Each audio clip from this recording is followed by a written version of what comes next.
Friend Bentley, Lego. Why they be down the boy?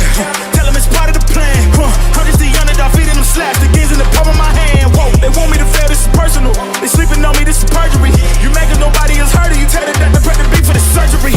Killing it, they ain't gotta gas me up. Do it myself, I'm drilling it. How many times did they pass me up? I'm cool, can't walk on my shoes, I'm kicking it. Wanna jump in cause they see that it's working. Grow from the L's, they see wins on the surface. Flaunting my wins, I do it on purpose. Playing with you till you climb to the circus. One time for the yellow dogs, 2 times that they doubted me. You know I did it for my mama and them. Only people know who proud of me. Now I'm getting where I gotta be. Everybody want me to take off. You brought the beast from inside of me. I bet on myself and it paid off. They wanna hold me back, I said they must be joking. Look at me cool and calm collected, yeah, I'm coasting. You ain't stop me, yeah, I got some motion. I got some motion. Been running it since I popped in. Y'all know me, I'm locked in. One hand on the game, one hand on the street. Gotta get it out the mud, no problem to me. Keep on rocking, tell them this is heavy metal. My baby's watching, let them know I never settle. And you know I got the keys to the wheel. Hands on the wheel when I'm driving this. I spend a couple bands on my wrist just to show them that my time ain't free as a gift. Show them that I'm clocked in. I know that they watch it. Thank God I bet it on me, cause I ain't had much options. I gotta go ahead, show 'em. I cannot miss and I aim for the top of my brothers. I know that I gotta go get it by any means. I cannot lose, that's word of my mother. Give me respect and give me a check. I'm about to put on and get back to the bro. Cause if I'm winning and they winning too, that is the law, can't switch on the code. They wanna hold me back, I said they must be joking. Look at me cool and calm collected, yeah, I'm coasting. You ain't stop me, yeah, I got some motion. I got some motion. They wanna hold me back, I said you must be joking. And I ain't missing none, my shots gon' leave me open. They ain't stop me, nah, I got some motion. I got some motion. They wanna hold me back, I said you must be joking. Look at me cool and calm collected, yeah, I'm coasting. They ain't stop me, now I got some motion. I got some motion, okay.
For my neck, I'm feeling like a blizzard.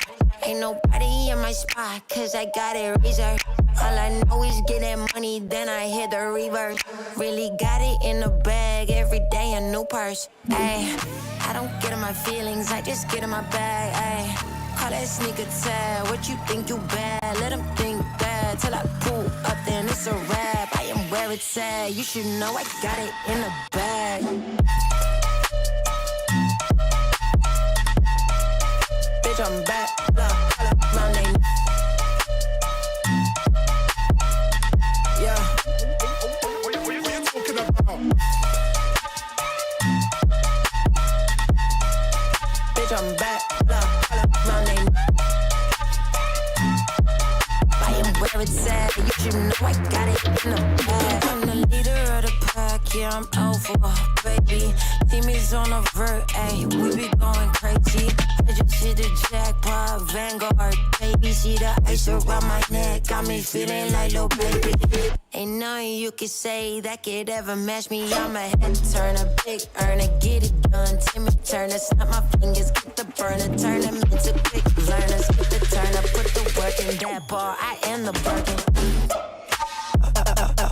Wait a minute. Hold on. Wait a minute, where it's at? You should know I got it in the bag. Don't know how to act. Hold on.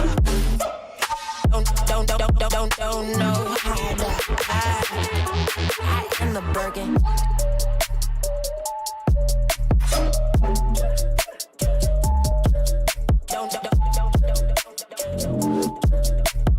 Get the turn up, put the work in that bar. I am the Birkin. Catch me on the downslide, down. I'll be leveling up in the wild, chillin' low. Yeah, foot on the gas, yeah, I'm on the way down. Move out the way, yeah, it's about to go down. Coming in hot, I ain't finna back down. Won't give it to me, I'll take that crown. Moving and shaking, I'm shaking the ground. Gotta stay ready, I'm ready right now. I bring the noise, they ain't making a sound. It's quiet for you, cause I'm revving up now. Take the safety off it. Click, boom, take my advice and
but I don't think they understand. I might go to France, cause they love me down in Cairns. I can't hear him what he's saying, cause you way up in the stands. Ooh, feel like Michael when I dance. You can hide it all you want to, but we all know you a fan. Look, told him how I do it. DMs from my exes, but they all just get excluded. I ain't seen that combo, cause I probably got it muted. I got Jesus in my college, but my songs are going stupid. Damn. Said I'm doing what I said I do. They tryna send a message, just be cautious who you send it to. And you ain't doing nothing that I do not go and let you do. Got 50 million streams and that's just one stream of revenue. It's that Brunson in New York. Yeah, they say they do it. I said, what you do it for? I done heard some stories, but I'm thinking that it's Lord. If they come into my city, they gon' end up on the floor. There ain't nothing else to say. I don't like to do this, but y'all made me this way. Started on the ground, but I done made it out okay. Said I started in the basement, I got 2 cribs where I stay. And I'm thinking about a third, cause I'm running out of space.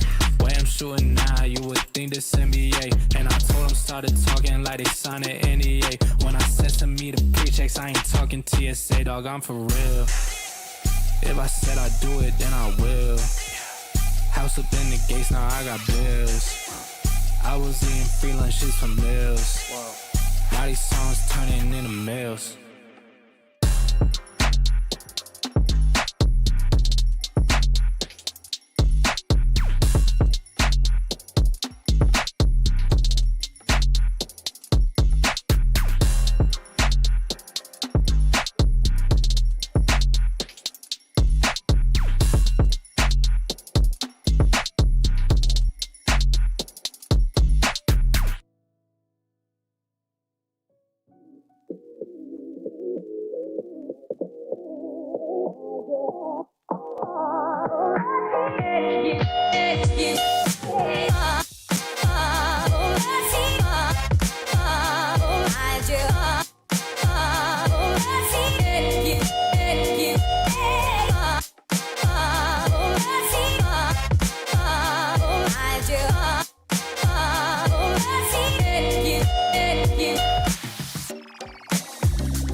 What's up, guys? Man, oh man. Welcome to my show, guys. This is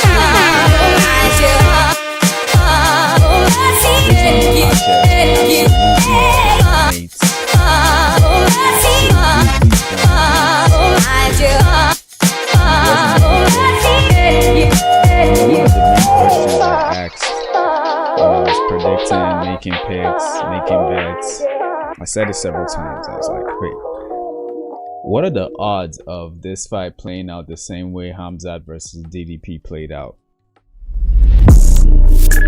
What are the odds?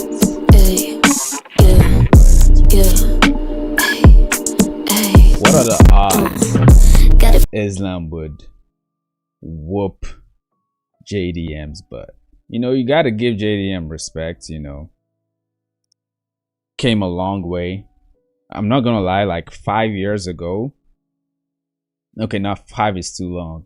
About 2 years ago, 3 years ago, if you said, hey, could you picture a fight between JDM and Islam? I'll be like, yeah, that's like, that sounds like fantasy right there.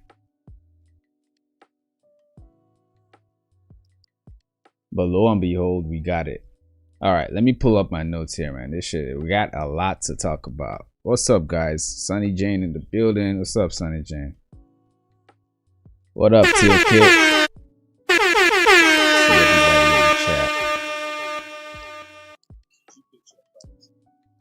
All right. Let me set this up right here. I think Islam possibly injured JDM. Or JDM injured himself. It happened in the first 3 rounds. I mean, I wouldn't be surprised. Either way, shit. That's what happens in the fight. You know, it's part of the consequences. But JDM did look like he was in pain. I kind of agree. He did look like he was in pain. He looked weird. He kept on frowning his face like something was wrong. And man, aside from that, man, no excuses. No excuses for JDM, man. He got absolutely dominated. All right. Islam just showed that there was levels to this. And that's what happened here. So Islam wasted no time implementing his game plan. And he did whatever he wanted to do. Let me see. What else y'all saying? We're gonna break down every fight, guys. All right, just bear with me. Trying to go through the chat real quick. Gosh, yeah, we do, man. We do, Tilkit. You missed like 3 main. Yeah, nah. This wasn't one of them cards. I was looking forward to the one that ended in knockouts, by the way. And the funny thing is the last 2 fights that didn't end in knockouts, they ended up in a decision. I know some people say, oh yeah, it was a little boring. It wasn't as exciting as the card, I'll say that for sure. But man, I feel like Islam and Valentina used tonight to show that there's levels to this shit. That's what they did. Let me see. Islam's one of the GOATs, no doubt. Has proved me he was never overrated. Yeah, I remember too. Okay, you were saying he was overrated. I was like, okay. Sooner or later, everybody has to join the party. I recognized his greatness a long time ago. Like I kept saying it, Islam doesn't have to rack up that amazing resume. His fight style, the way, like he was so, I'm not even trying to be like this Islam supporter or glazer or anything like that. Nah. But god damn, the guy was so perfect, man. Everything from the striking to the takedowns, the transitions. Like Islam Makhachev fought for 25 minutes straight and barely made any mistakes. Crazy shit. Islam has surpassed every other fighter. Islam, yes, he's very impressive, Sonny Jane. Too impressive, man. T12 Master says, "What Cope? JDM is the best fighter on the planet." Yeah, I don't know about all that, man. I don't know about all that. Let's take a look at the stats real quick.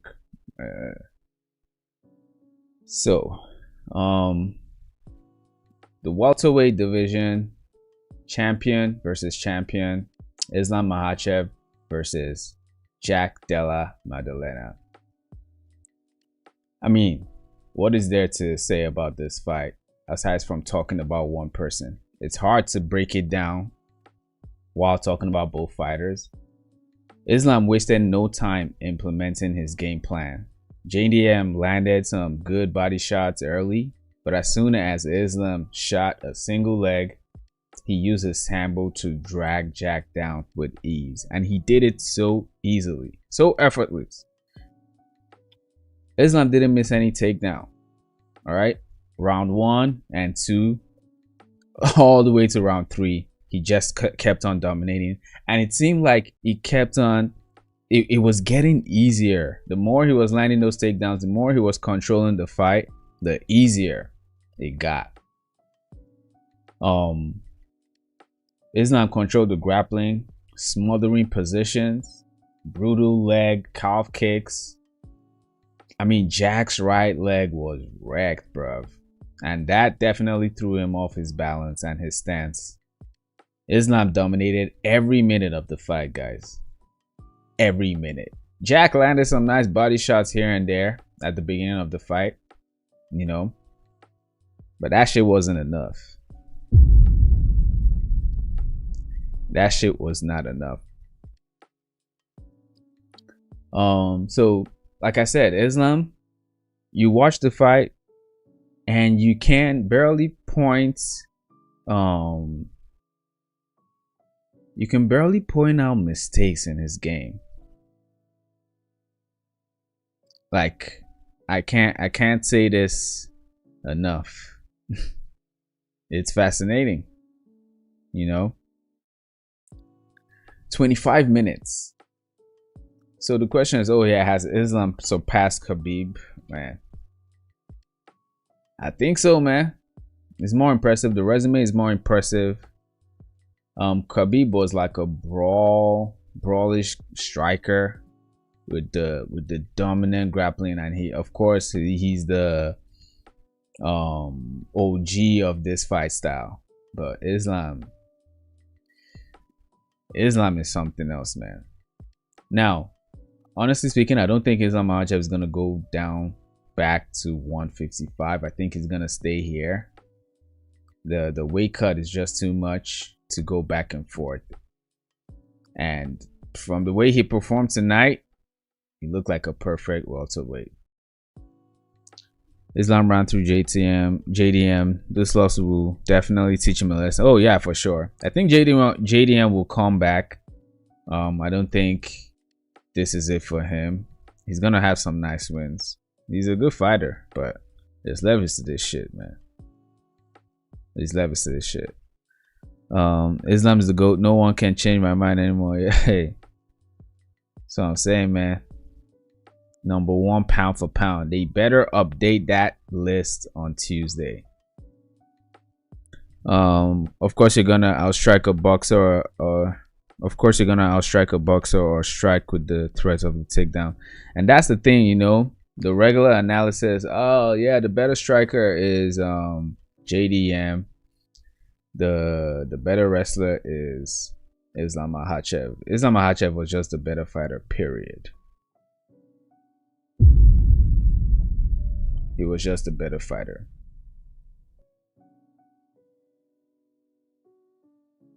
The guy was good, man. He was. Alright, 1 second here. Let me disconnect my audio real quick. Let's get into more details here.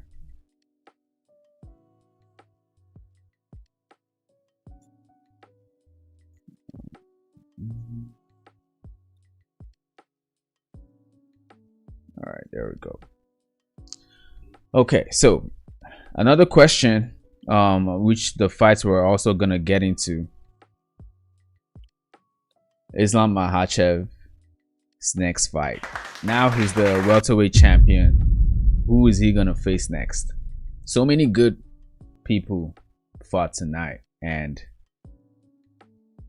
man, Michael Morales knocking out Leon Edwards, Carlos Prates knocking out Carlos Prates knocking out Leon Edwards, Michael Morales knocking out Sean Brady. Two nice performances to audition for the title, but I think Sean Brady gets it. Now, talking of lightweight, thank you for reminding me, Teal Kid. Of course, you got people like Ilia Topuria. This is what this man says. So Ilia Topuria says, this is what he tweeted after the fight. Jack needs an entire camp dedicated just to wrestling. What a disappointment of a champion. You should go to Georgia to learn something. Islam, you need something you can't train. Emotion. You're the most boring thing in this game. God damn. Every day I'm more certain I put you to sleep. So, of course, Ilya has something like this to say. I'm not surprised.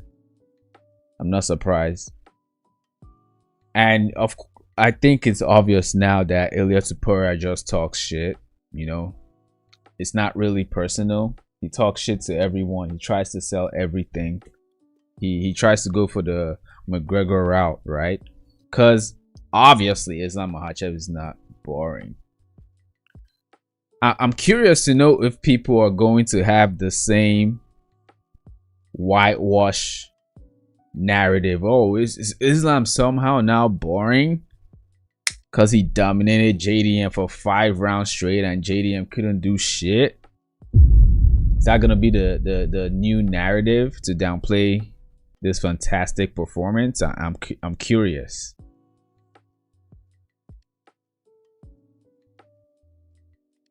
I'm curious. But anyways, I don't think this fight is gonna happen. At least not at lightweight. Like I said, I think Islam Makhachev is going to stay at welterweight. I don't see them doing anything. Right? Ilia Topuria is at lightweight, you know. He has a whole roster of opponents. Interesting fights at that weight division, but he's always complaining and whining and crying and talking about who deserves it, who doesn't deserve it, this and that. Because I don't know if he's planning to move to welterweight, but that would be so crazy. But I won't be surprised. Anything can happen nowadays.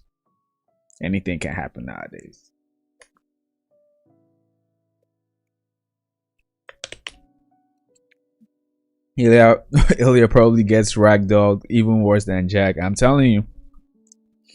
Ilya at welterweight, Ilya can do whatever he wants, right? Can keep adding weight, keep moving up a weight class, keep trying to get bigger, but he's not getting any taller. All right, that height, that reach is gonna stay the same, and the higher the division, the more those things will start to impact the fight. Now, I'm not saying he doesn't have any chance, but in all honesty, I just feel like it's an unrealistic conversation to talk about Ilia Topuria going to the welterweight division. All right, so he's a hater, you know, which is, you know, if it fits him, no shame. I lightweight, I still think it's probably a 50-50 fight, you know. But yeah, like I said, I'll be surprised. I'll really be surprised if Islam moves to if he goes to back to 155, because in my opinion, I think Islam Makhachev is probably gonna have maybe 2 or 3 more fights in the UFC, and he's gonna call it quits, as he should. Is Kamaru gonna be fair to Islam? Nah. What's up, Brett? Olamel? I don't think so. I used to say that about last month. You know, I was like, man, Islam has said he wants to fight Usman. Of course, Usman is saying he doesn't want to fight anybody. He doesn't want to fight Bilal, nobody. He wants to go straight and fight Islam, which makes sense. He's not the champion. He's already been champion. He's already proved. There's really nothing else for Usman to prove. Of course, he can try to make another generational run, you know, which is what GOATs do. People like GSP, people like freaking John Jones, whoever. So he can try and do that, but Usman knows he only has a few fights, so it makes sense that he's calling for the fight. But I think Dana White confirmed that Usman is gonna be the winner between Michael Morales and Sean Brady is gonna be next. I think that is what Dana White actually said. I think so. So, and those guys look fantastic, man. Well, Morales and what's his name? Morales and Prates, but of course Prates is not gonna be next. He can't come off a freaking one fight losing winning streak against Geoff Neal and what's his name? Geoff Neal and Leon Edwards is a nice win. I guess that is a 2-fight winning streak, if I'm being honest, but I think Morales gets it, man. I think it makes more sense for him, in my opinion. But let's see. We're gonna get into who got the fight of the night. Get more. Appreciate you guys for tuning in, man. Please go ahead and hit the like. All right, help out a small channel. This is the first reaction show which we're gonna be doing after every card. So if you're new to the channel, go ahead and hit that subscribe button. Like the stream. All right. Back to the chat.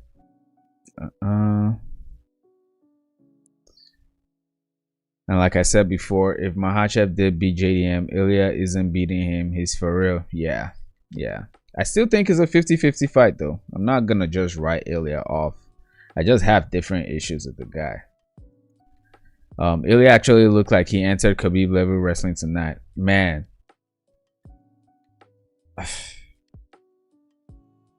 Facts, man. Like, I'm telling you, bro. Ilya, Islam Makhachev was damn near perfect. Damn near perfect, man. Didn't do anything wrong. It was very fascinating. Maybe that's what I was focused on. I was like, this guy is not making any mistakes, not with the defense, not with the transition, not with nothing. Doing everything right. But Khabib's wrestling, it's close. It's close. But I cannot argue with saying he has surpassed that. Islam should have a nickname for his father's favorite student, bros. Yeah. Khabib's dad will be proud for sure. Islam knocks Kamaru out, head kick round 2. I don't know. I think it would be like a grappling heavy fight. Islam did land a head kick on freaking JDM, by the way. JDM has good chin, I don't lie. But yeah, I don't know if Islam knocks Kamaru out. Kamaru is a big welterweight. I don't know if Kamaru is bigger than JDM, but honestly, my theory was right, guys. I kept telling you guys, size does not matter in this fight. Size does not matter. The whole, oh man, is he gonna make weight? How is he gonna look at what 10 pounds more, this and that, welterweight, never fought that before. I kept saying it, like, this is not about size. This fight was about strength, and Islam Makhachev was just freaking strong. He was too strong for JDM. Like JDM could do nothing. JDM had a little scramble here and there at the beginning of the fight, but it just kept getting worse, man. It just kept getting worse. Islam not going to lightweight, career suicide after such performance. 100%, yeah. I don't think that's happening. It wouldn't make any sense. Poor Zhang Weili, she lost 2 belts tonight. Yeah, she gave up a belt, went up. We're gonna get into Shevchenko as well, which is another champion who there's always this narrative about Shevchenko.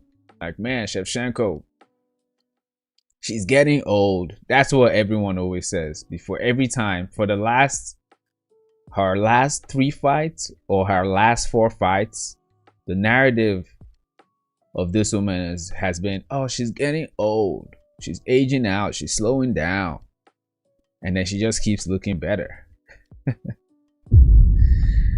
I've never ever picked against Valentina Shevchenko. Never ever.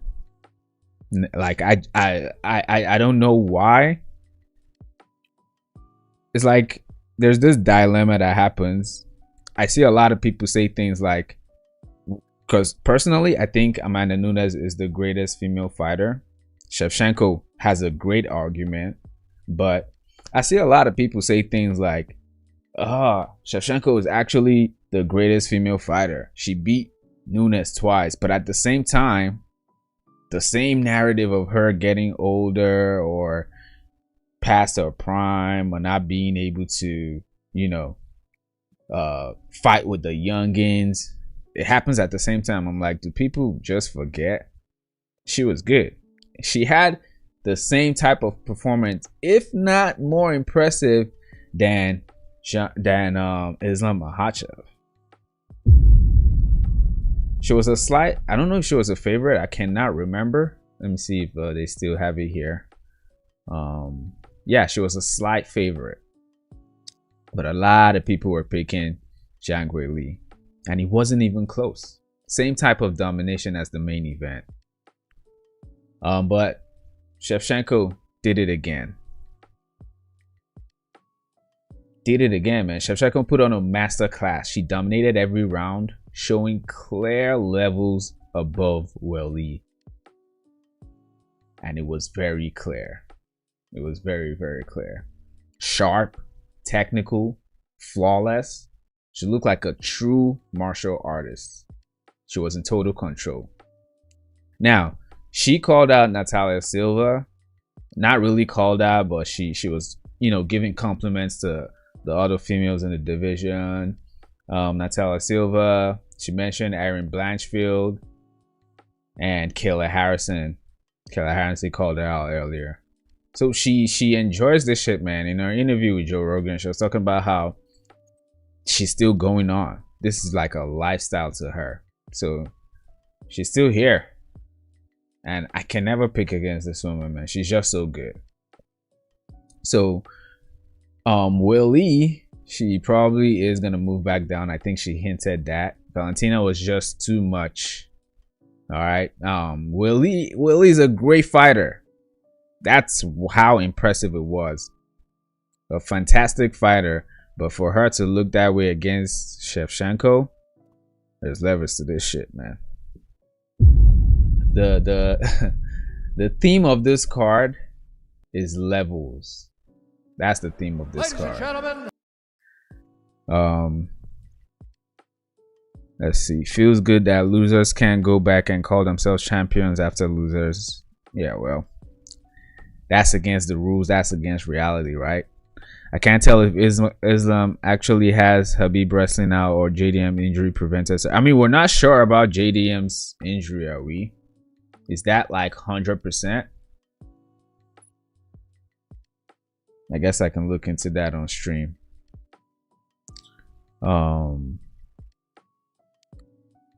Let's see.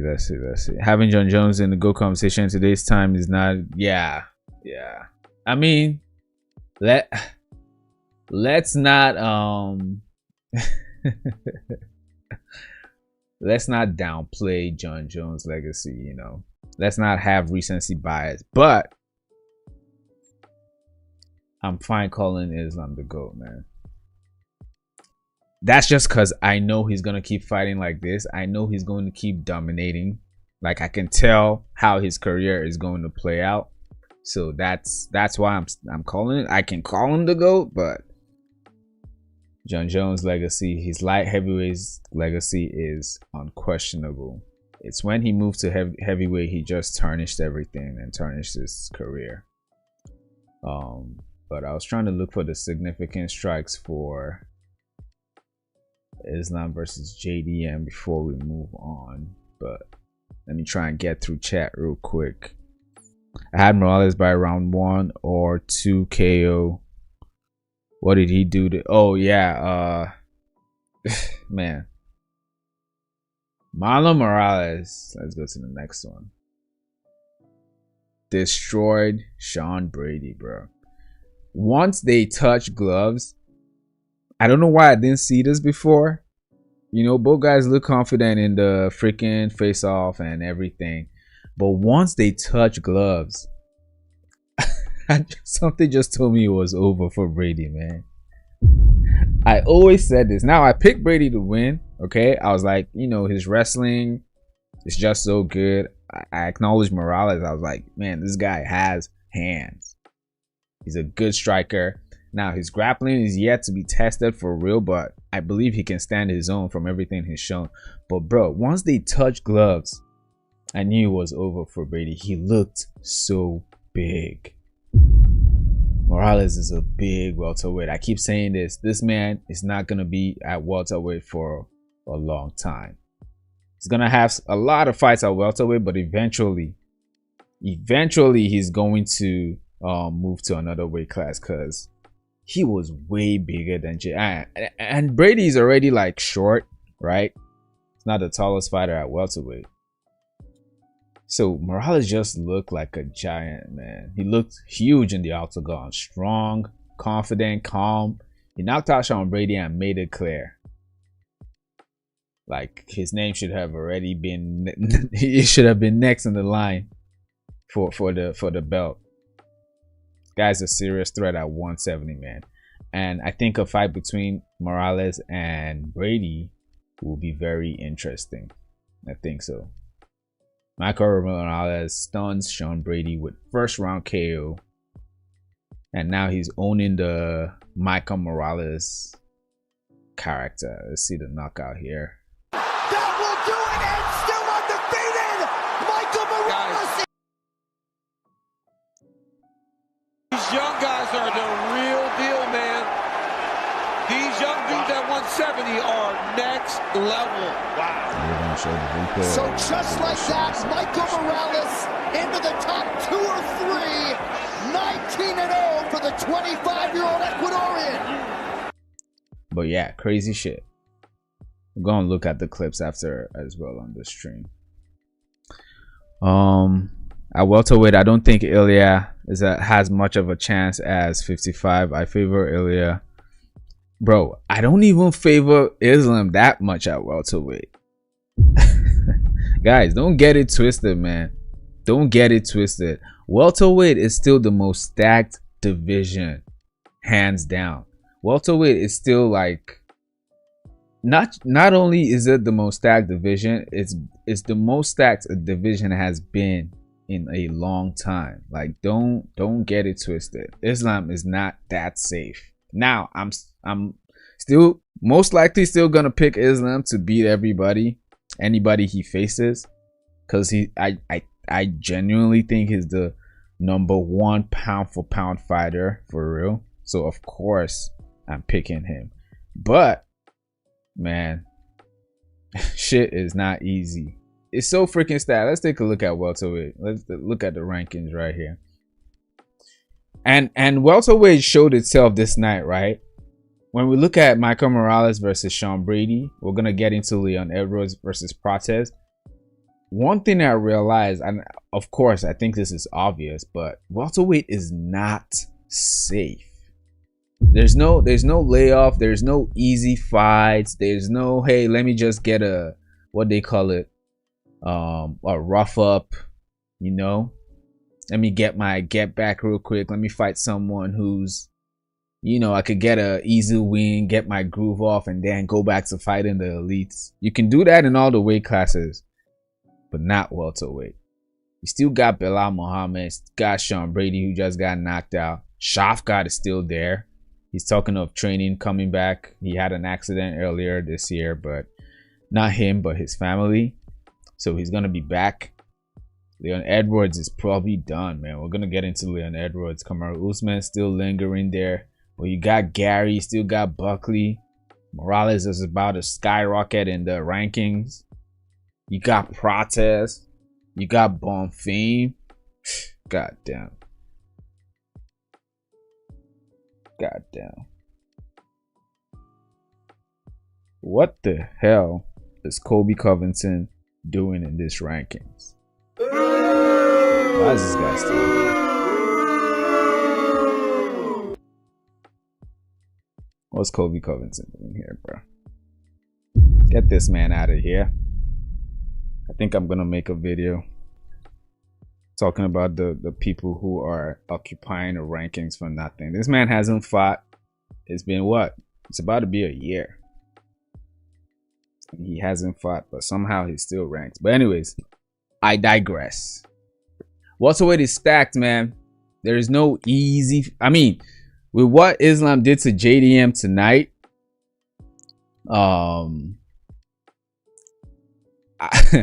I can't sit here and say there's no easy fight for him. He made it look easy. So I don't know. All I'm saying is welterweight is a bigger threat for anybody, not just Ilya. But yeah, it would probably be worse for Ilya. Yeah, crazy. Anyways, before I get back, we're going to talk about this fight as well. I was totally wrong in this one. Not really, but my pick was wrong, but my prediction was correct. Let me see. I want to see Miles Morales versus Prates. That would be an amazing fight, man. Yeah. Morales versus Prates would be amazing. Been waiting for that for months now. People are really talking about it. Even the comments. Yeah, it's a very fascinating matchup, but I think Morales would probably fight Islam next. Morales is fighting for a belt next. That's what I believe. That's what I believe. Islam and Valentina had flawless victories. Great card tonight. Roman, what's up, Roman? Yeah, man, they were dominant. They were absolutely dominant. What's up, Drizzy Goat? Nah, I didn't get all my how you ball bag.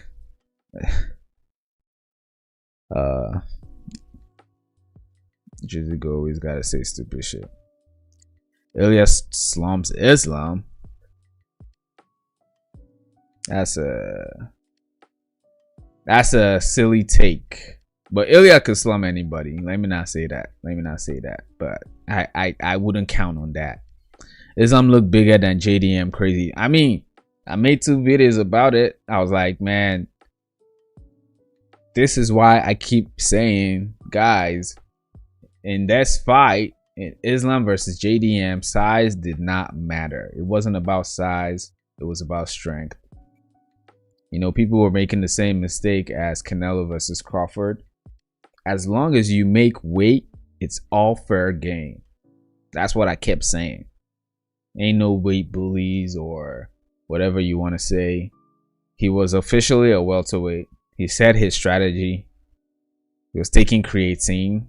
Okay, in quotations, creatine. And doing things he never did. So, yeah, he looked jacked, man. He looked jacked. Makhachev speed carried to welterweight too. Yeah, he did. Because Jack is fast. Jack predicts where you're going to move your head. He reads his opponents, but he just couldn't do anything to Islam, man. He couldn't do anything to Islam. Trizigo says Morales and Prates will KO Islam as well. JDM, Belal, Edwards, Brady, Usman, all trash. That's a long list, Trizigo. That's a long list. Welterweight is the best division. I don't think there are so many trash fighters. That's that. Those are too many fighters. And you guys got to realize, man, the best are fighting the best, man. Somebody's got to go. All right. Somebody has to lose. So I'm not going to call these guys trash. I know for a fact I'm probably the only person on YouTube, right? And I'm not just saying, oh, a YouTuber, an MMA fan, combat sports fan. I'm probably the only one who picked Usman to beat Buckley. And I did admit that it was kind of a biased pick, right?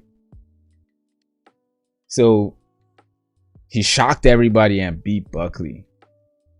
I think doing something like that at least deserves you not calling him trash. Just my opinion. Just my opinion. I actually want Ilya to win. Tilke says, I actually want Ilya to win, but I don't know after this win. But Ilya is right about one thing. He doesn't need to train much wrestling, grappling for Islam. Look, man. I'm telling you guys.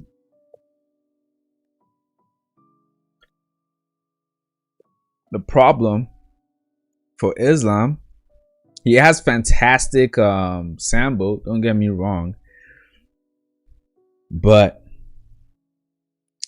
it's not I think fighters and fans underestimate his strength. Like, yeah, I can agree that Ilya doesn't really have to train that much wrestling, yeah, but I think Islam is still stronger than Ilya. Like, JDM got up from the first 2 or first 3 takedowns. He did. But Islam dragged him back down. Like, he couldn't do shit. Islam was too strong. There was a transition where JDM stood up and Islam just didn't let go and just got his back and put him back down. So the strength is something that I'm yet to see any fighter who's stronger than Islam. And they had a grip strength, what they call it, there's a machine where you could test your grip strength, and Islam's grip strength was stronger than JDM by a significant number. So it's not just the wrestling of Islam that's the problem. That's not the main thing. I think that's one thing fighters get wrong. They think they have to worry about his wrestling, which you absolutely do. Don't get me wrong. Islam's wrestling is crazy. You definitely need to worry about it. His sambo is amazing. It's perfect. But the strength, bruv. Once he's on top of you, ain't no getting up. And if you get up, he's going to take you back down. Morales and Prates. Oh, no, I already read that. Val's goats. I picked her over Zhang. Sorry, man. I am behind on chat. God damn. Val's the, yeah. I think Nunes is still the go for me, but I cannot argue. I can't argue with that at all. And yeah, I picked Val to beat Zhang too. And I like Zhang. She's a great fighter, but levels, man. The weight difference definitely showed in that fight. It really did. I was surprised at that. Sonny Jane says JDM looked lost today. He had no idea. Yeah, he looked like he was out of his depth. I'm telling you, man, it's the strength. It's the strength, man. The man felt the strength of Islam. I kept saying it. This is not Belal. This is not no Belal or Gilbert Burns. Like, this is Islam Makhachev. This is different, bro.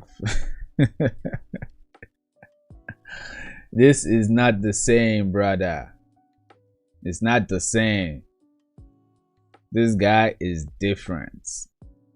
He's very different, man. Islam calling for the White House. Apparently there was this bullshit, but let me not get into Twitter yet. But yeah, Islam is different, bro. It's not just the sambo. He's freaking strong. Remember when Belal said Khabib and Islam will beat him all the time during sparring? Guess he wasn't. Yeah. And there was this middleweight as well. I keep forgetting his name. I think he's Samoan. Pachio or something like that. Middleweight he was giving his interview talking about how Islam beat the shit out of him a random day in sparring, and the gym. The coach called him, hey, if you wanted to train, Islam needed a sparring partner. He went in. This is a middleweight. I keep forgetting his name. It's a little popular too. And Islam beat him. Beating middleweights, bro. So Ilya held his own with Olives on the ground. One of their exchanges had him in a crucifix at one point. Can't wait for that fight. Yeah. I don't know, guys. You guys still think Ilya versus Islam is happening? I don't know why I feel like it's not. Am I tripping? I don't know why I feel like it's not. Morales stole the night, bro. KO'd the guy. Sub Leon. He's a yeah, right. Right. He easily destroyed Brady. Way better than Brady beat Leon. Yeah. Morales had the best audition for the title for sure. Prates came in there, did his thing. Let's talk about Prates real quick. Let's talk about Prates versus Leon before I get back to the chat. So Prates versus Leon, interesting fight. Where is that? So Leon Edwards looked great early. He looked sharp. He was fighting the right fight. He was composed, controlling the pace. Man, he actually started engaging in these freaking takedown attempts. That's what Leon Edwards started doing. Let's see if I can find it. And that shit was pissing Prates off, man. This was one of them. Prates was like, man, this guy is thinking this shit up right now.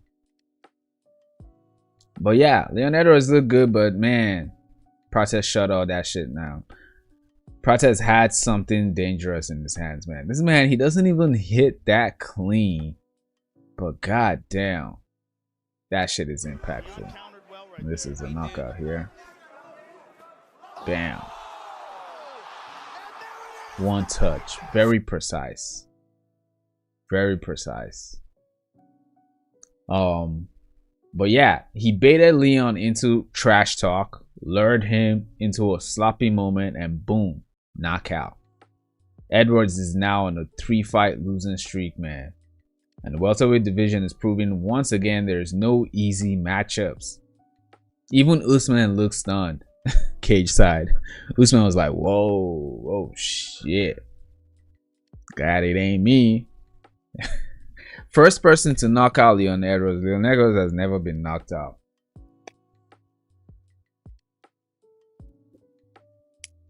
Prates is powerful, man.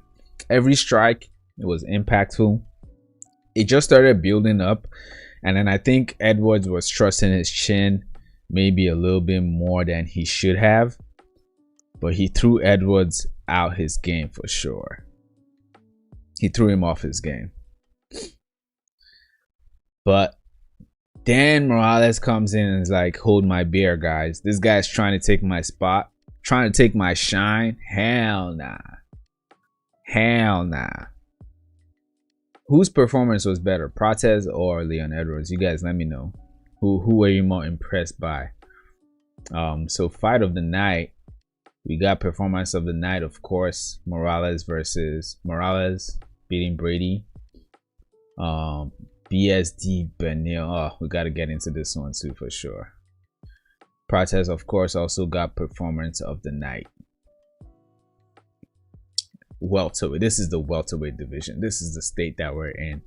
2 contenders getting performance of the night. Amazing shit. I've been saying Morales is one of them guys. Prates as well. No idea who wins that fight. Right now, I got Morales, man. I got Morales, but I can't keep sleeping on Prates. No, I'm not sleeping on Prates. What am I talking about? I'm not sleeping on Prates. I just thought Leon would win because he'll be able to keep his distance. What Leon Edwards did in round 1, guys, is exactly what I was saying he was going to keep doing. And he kept trying it. He just got caught. But yeah, Prates is absolutely dangerous. Both Valentina and Islam dominated and showed how good they are. 100%. Let me see.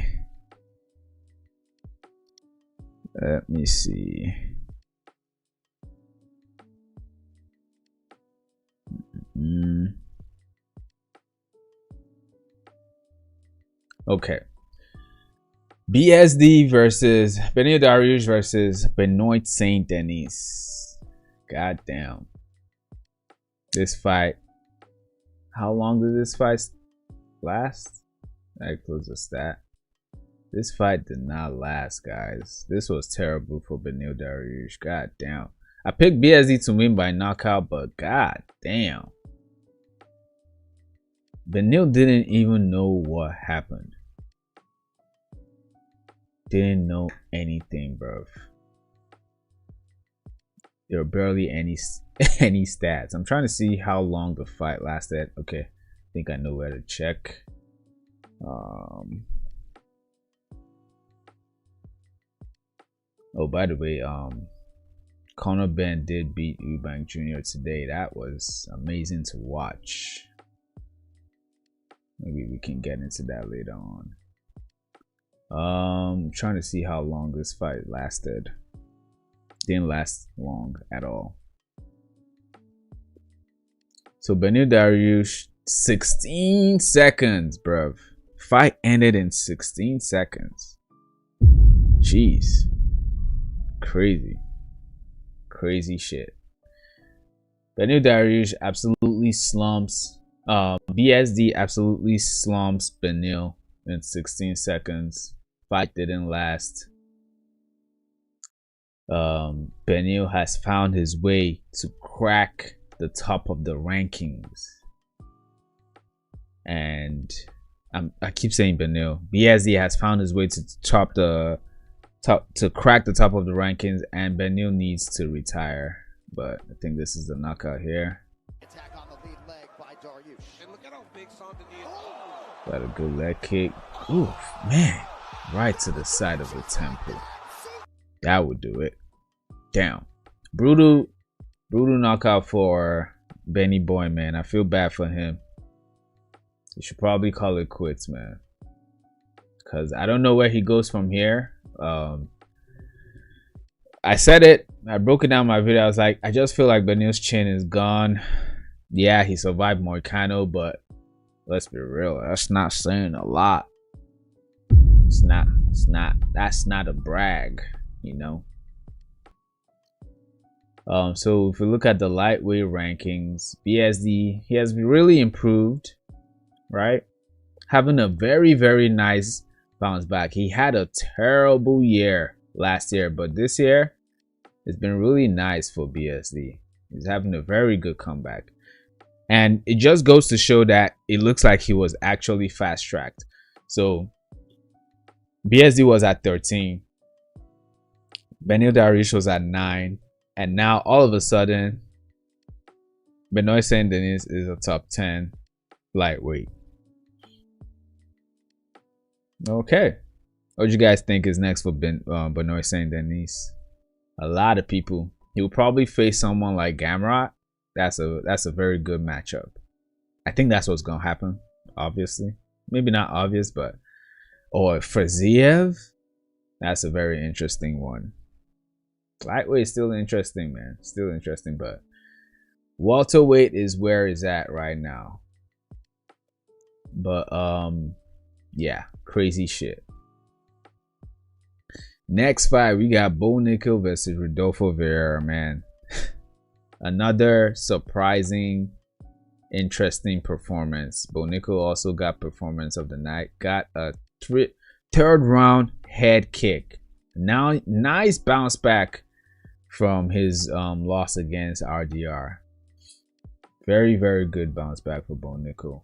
Bo Nickal is back. He won by sensational fashion.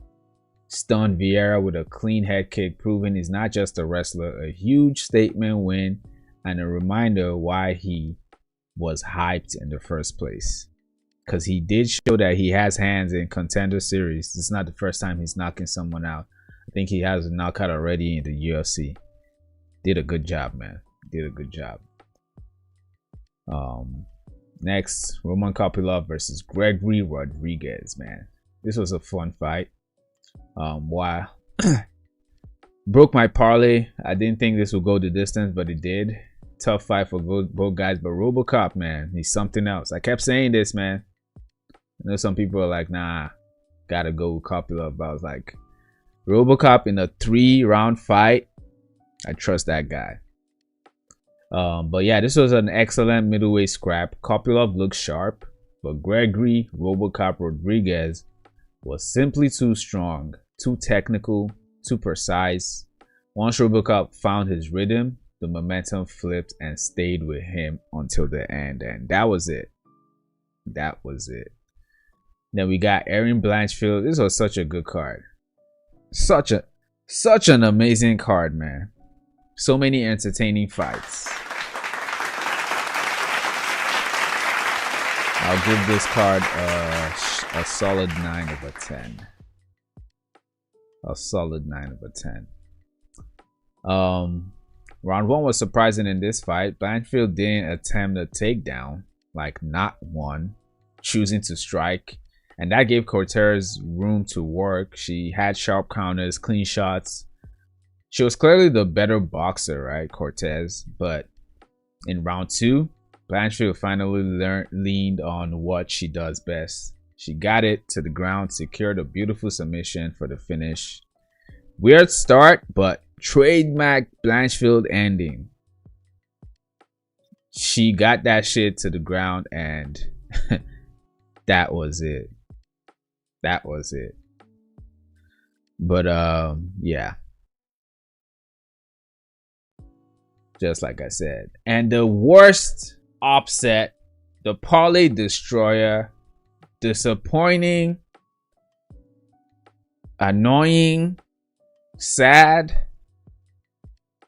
Welcome Lawmaker. Welcome Lawmaker, man.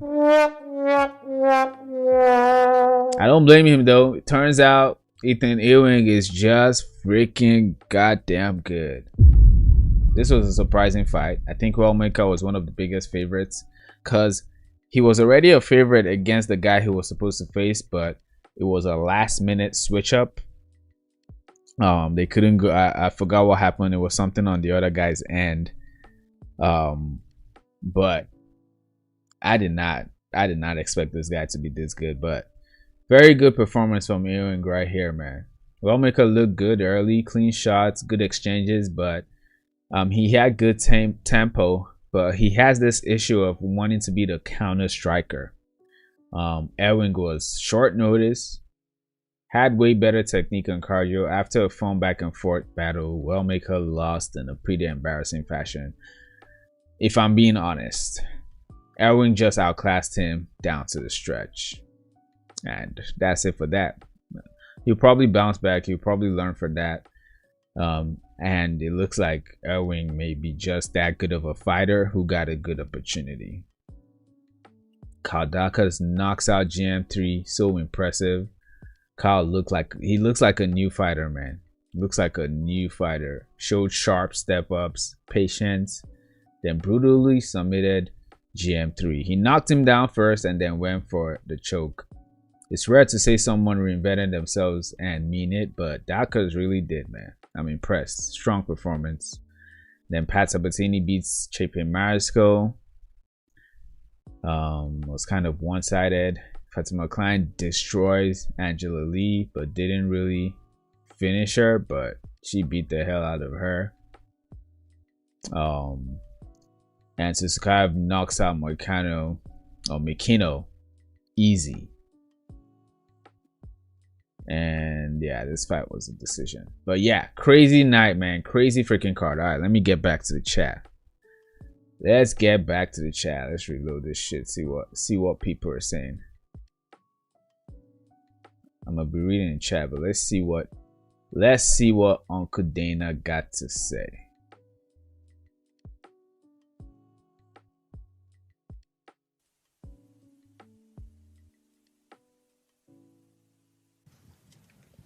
All right, the attendance tonight was 20,664. It was sold out. Gate was 13.6 million. That's the third highest gate at MSG. UFC holds 1 through 5, 7, 9, and 10 all time at MSG.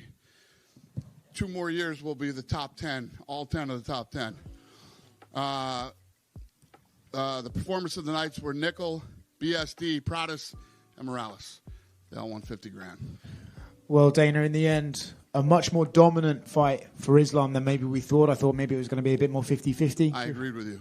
What did you think of his performance, Jack's performance, and the whole fight? Yeah, I mean, you know, not the most exciting title fight you'll ever see, but let me tell you what, complete dominance, and it's depending on what we do next with him and what's going on, this guy's headed toward GOAT talk.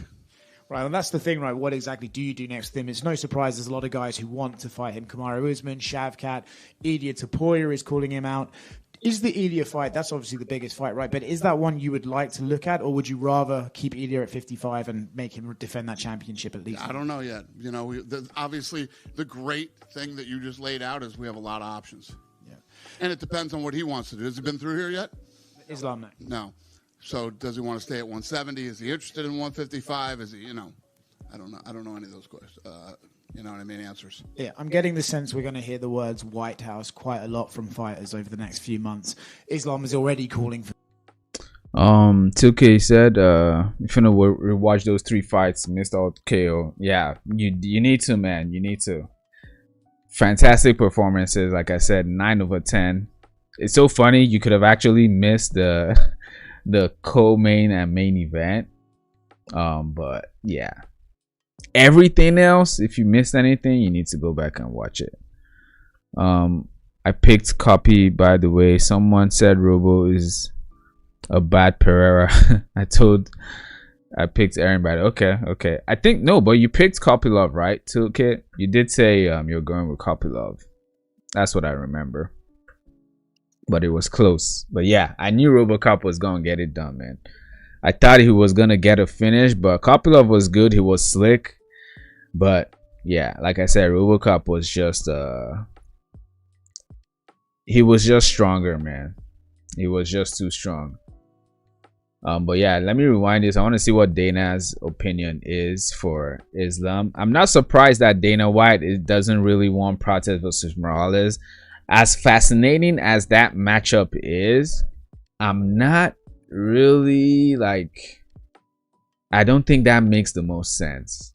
I think Morales should fight for a belt. Like these guys, all these guys have been fighting for a while. Brady, Morales, Shavkat, Gary, like for that. Is that it's time for someone to fight for a belt, you know.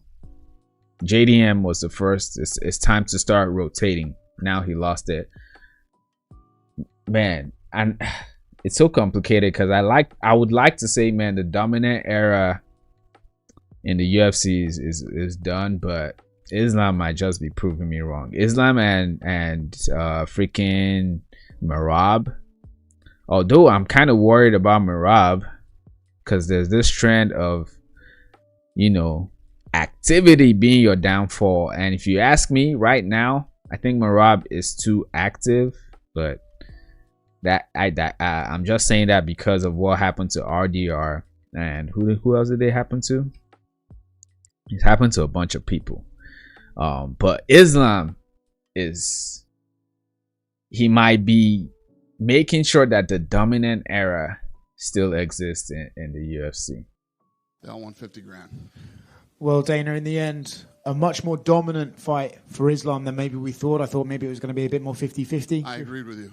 What did you think of his performance, Jack's performance, and the whole fight? Yeah, I mean, you know, not the most exciting title fight you'll ever see, but let me tell you what, complete dominance, and it's depending on what we do next with him and what's going on, this guy's headed toward GOAT talk. Right, and that's the thing, right? What exactly do you do next? So even Dana White himself says it. Islam is heading towards GOAT talk. Hey, and that's on. If Uncle Dana is saying that, you know, that because Dana White has been part of the people who were late to Islam's greatness. Right? The whole time he was just talking about John Jones this, John Jones that. Islam was actually the best fighter. But the man is seeing them dollars. He's seeing, yo, did you guys see how much of a pop Islam got? Islam is a star. Islam is a legit superstar. The man was getting a lot of cheers right from the press conference. Everything, bruv.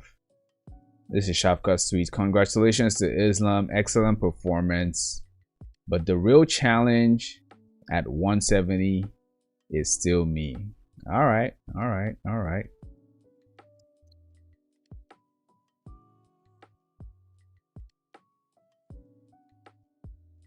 Dana White says Dylan that. All right, let's look at what Dana White has to say. We're gonna get into Dylan Dennis as well.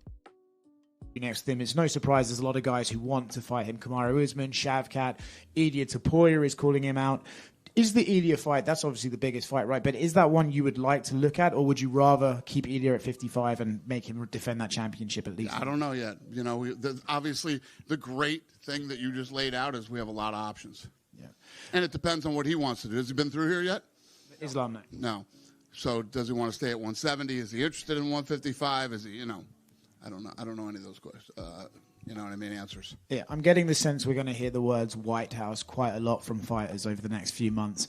Islam is already calling for that. Is that, I think when we think about the White House, it's almost like, oh, does it have to be America versus the world themed and stuff like that? For you, would you be happy putting a non-American main event on that card? Yeah, it's not America versus the world. It's what's the best card we can build. So could Islam end up on the White House? We're talking about him possibly, you know, GOAT talk here, depending on what he does in his next couple of fights. So it's a possibility. And then speaking of GOAT talk again, Valentina Shevchenko, another crazy dominant performance. I saw you did a podcast where you said that fight would never be boring, and then it turned out that Valentina just kind of smoked her. Curious your thoughts on that fight as well. Yeah, I thought that, you know, Weili's a little pit bull. I thought she would she would be much stronger and do better in that fight than she did.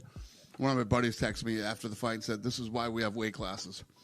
I mean, Zhang's a very strong woman, and Valentina just kind of threw her around like no business.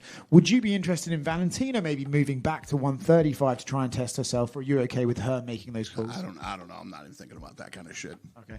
And last one from me. Yesterday, Jorge Masvidal did a Q&A, and he said that the UFC is mad at him for something. He wouldn't get into details. I was just talking to him 30 minutes ago. Why are you mad at him?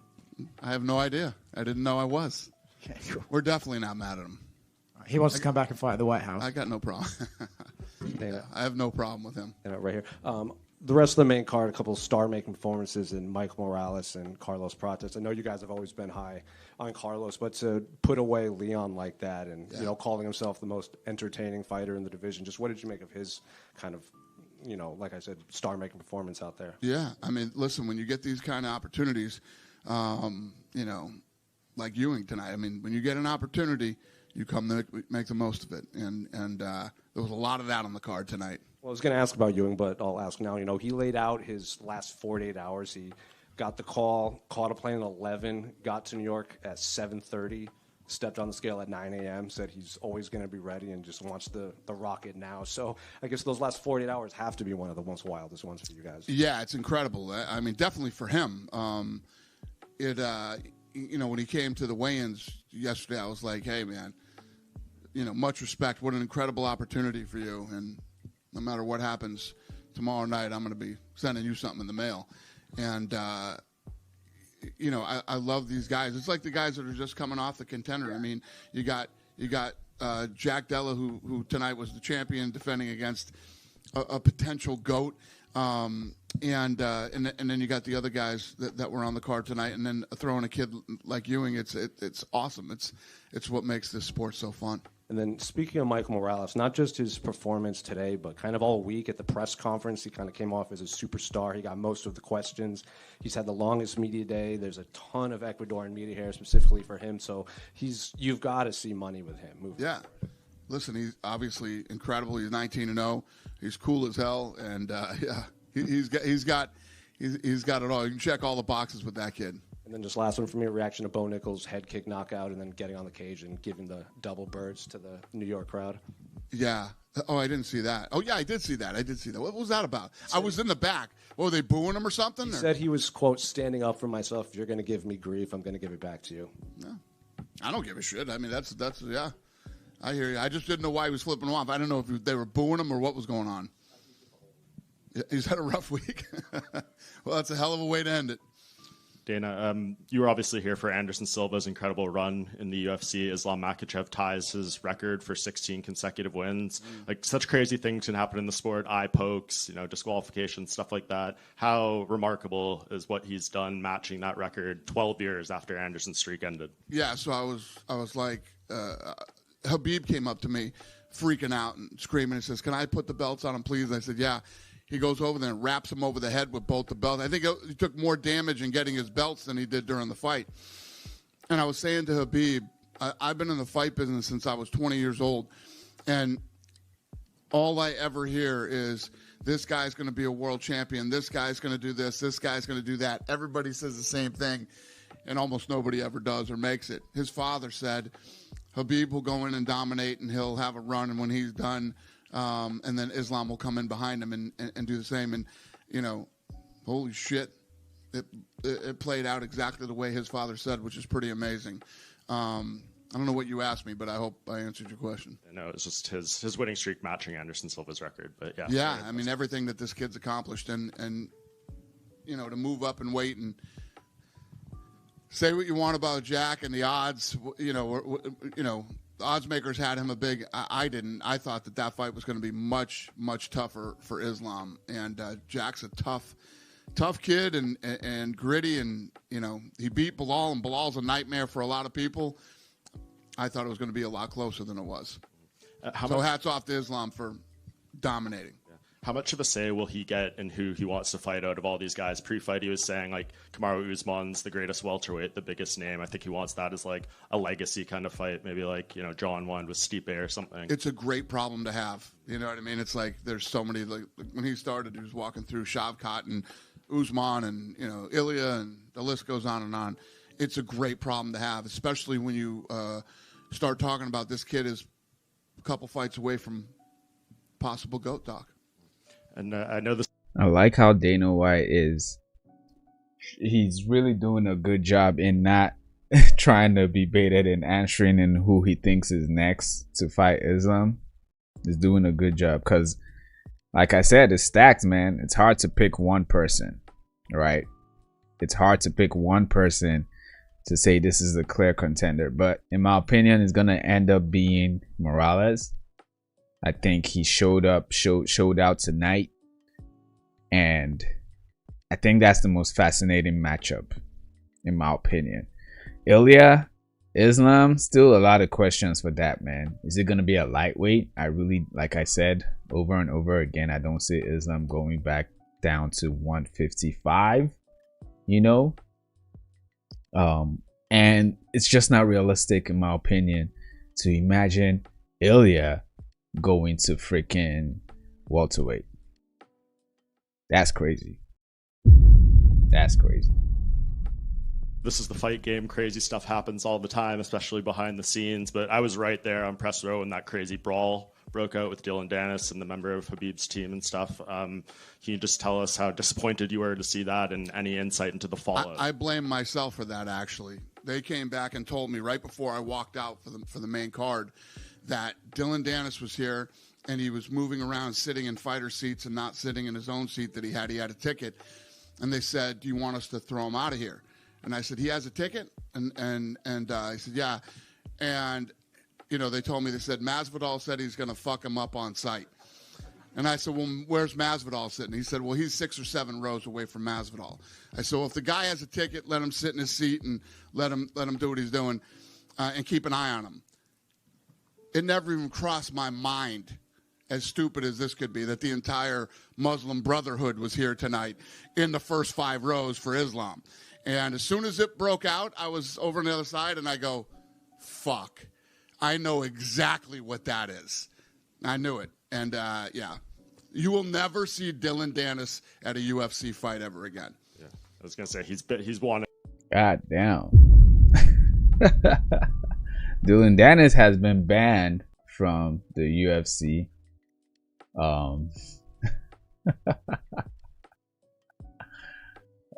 So Dana White says Dylan Dennis is banned from ever attending any UFC events. The entire Muslim Brotherhood was there tonight in the first 5 rules for Islam. You just heard him ban Dylan Dennis. It's about time. This guy is a freaking nuisance. Dana White blames himself for Dylan Dennis brawl. It didn't even cross my mind. He just said it. I'm trying to see the brawl. Let's see. Let me see if I can find the brawl. Okay, this is a brawl between Dylan Dennis and the Muslim Brotherhood that was there to support Islam Makhachev.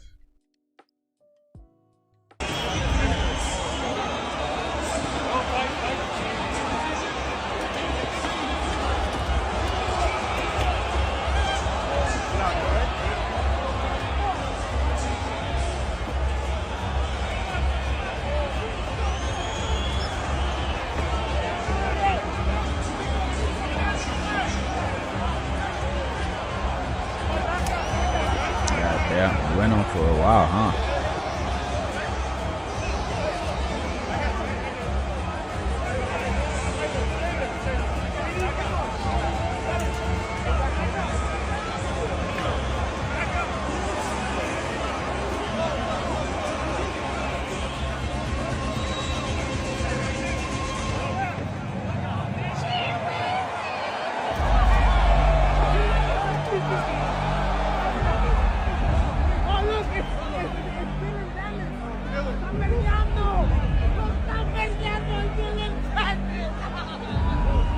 Since someone just realized it was Dylan Dennis.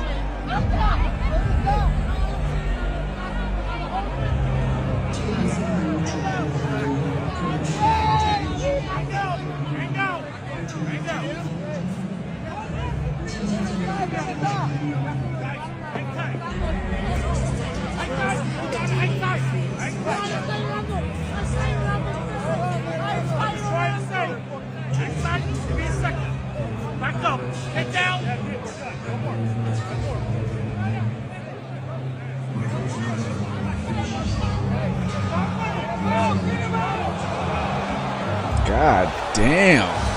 God damn. I thought I watched the worst of it. This was really bad. And the fact that it's going on this long to me is really fascinating. Like, how much security does the UFC have, or do they not have? Like, I'm surprised we're still watching it, and the worst of it just happened here. I had to rewind a little bit. Back up, get down.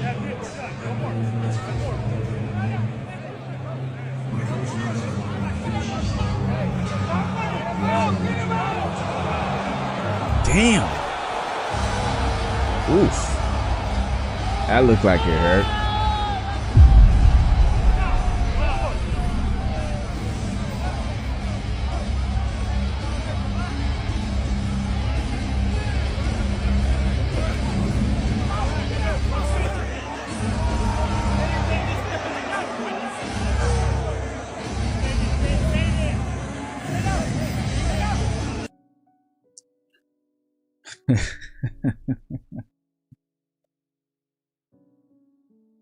Bruh. So that's what Dana White was talking about. The brawl of UFC 322. Dylan Dennis running into the Brotherhood of what did they call themselves? The Brotherhood of Islam, or Islam of Brotherhood, something. They were all in front for Islam Makhachev. They were his supporters. Who are these guys? All front people, so fighters and big money people. Yeah, so those guys at the front where Dana talked about them here. Let me see what he called them. Hold on, they had it right here. Was it the Brotherhood of Islam? Okay, so Dana White said it here. He blames himself for Dylan Dennis' brawl. if it didn't even cross his mind, the entire Muslim Brotherhood. So those guys are the Muslim Brotherhood. Not sitting in his own seat. They were sitting in the front supporting Islam Makhachev, and they ran into Dylan Dennis, and of course, trusting Dennis, he probably disrespected them. And any insight into the fallout? I blame myself for that, actually. They came back and told me right before I walked out for the main card that Dylan Dennis was here and he was moving around, sitting in fighter seats and not sitting in his own seat that he had. He had a ticket. And they said, do you want us to throw him out of here? And I said, he has a ticket? And I said, yeah. And, you know, they told me, they said, Masvidal said he's going to fuck him up on sight. And I said, well, where's Masvidal sitting? He said, well, he's 6 or 7 rows away from Masvidal. I said, well, if the guy has a ticket, let him sit in his seat and let him do what he's doing and keep an eye on him. It never even crossed my mind, as stupid as this could be, that the entire Muslim Brotherhood was here tonight in the first 5 rows for Islam. And as soon as it broke out, I was over on the other side, and I go, fuck. I know exactly what that is. I knew it. And, yeah. To see that. And John Pork, hey, what's up, 10-7? What's up, man?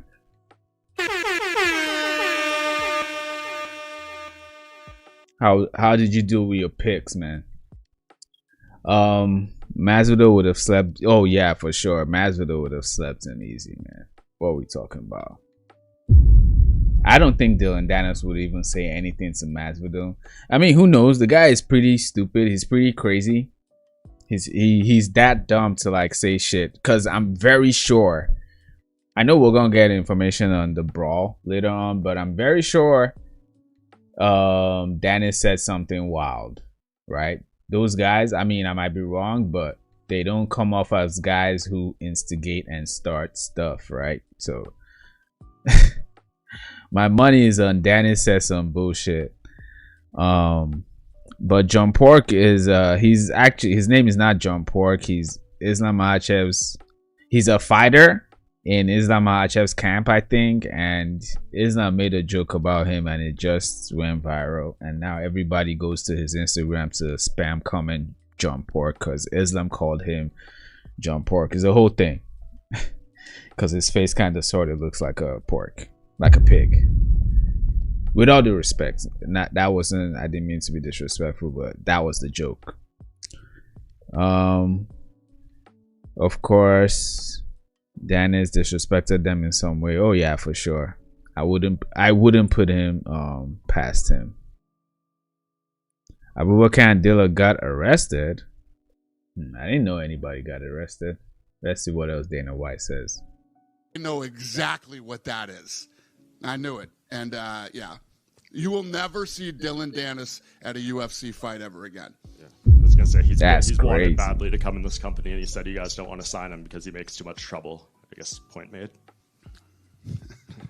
Well, that and a lot of other reasons, yeah. But yeah, you'll never see him at another fight. So they called me from downstairs and they said, "We got him down here. Do you want to press charges and have him arrested?" And I said, "No, we don't want to press charges. This is the fight business, man. You know how I feel about this shit. You know, and I could have prevented this tonight, and I messed up." Yeah. Anyone else get arrested or anything like that in the fall? Not that I'm aware of. No. Okay. We're not pressing charges. I'm not speaking for MSG or anybody else that was involved in this thing. I don't know, but we, the UFC, are not pressing charges against anybody. Cool. And just last with me, we're here halfway through November. No fights announced for 2026 yet. I know you guys are working on a lot of stuff, but when could we maybe start expecting dates and fight announcements? Yeah, we got obviously the first fight on Paramount that we got to put together, and then after this year ends, the big one is the White House fight. So, man, speaking of Paramount, I cannot wait for Paramount, man. One thing's for sure. One of the reasons I was excited tonight is because UFC 322 is the last pay-per-view I'm ever gonna buy. And I'm glad it was a good one. This was worth the money in my opinion. And when I say the money, of course, not the price, but it was worth paying for. It wasn't one of those cards where if you spent money on it, you would want your money back. It was actually good. But I cannot wait for Paramount because No more. No, I don't think I'm buying any other card. I think we got Merab versus Jan in what, like 3 weeks. Got a couple start cards for the rest of the weeks. We got Saryukin versus Hooker. Yeah, Merab versus Jan. I don't know if I'm buying this one. So it's a good card. It's a good card. I won't lie. Pretty good card. The more I scroll, the more I'm like, maybe I'll take that back. But right now, I'm not convinced. But yeah, this is I am glad that this is the end of this year. Is the end of pay-per-view. I don't know. We'll get it done though. Dana, straight down here, down the middle. What are your thoughts on where Leon Edwards goes now from here? 3 losses. Oh, Dylan, no, I don't pay for pay-per-view. I pay for some pay-per-view. Some are worth it. Like UFC 300, I had to pay for that. In a row, and they progressively got worse. So yeah, this was a rough one tonight. I don't know. Leon will go home, take some time, and then we'll get back with him and see what he's thinking, where his head is at, and go from there. Do you think perhaps his best days are behind him? Oh, I have no idea. I mean, listen, when you get in there, you know, there was a lot of buzz on this card. Nobody's pressing charges so far.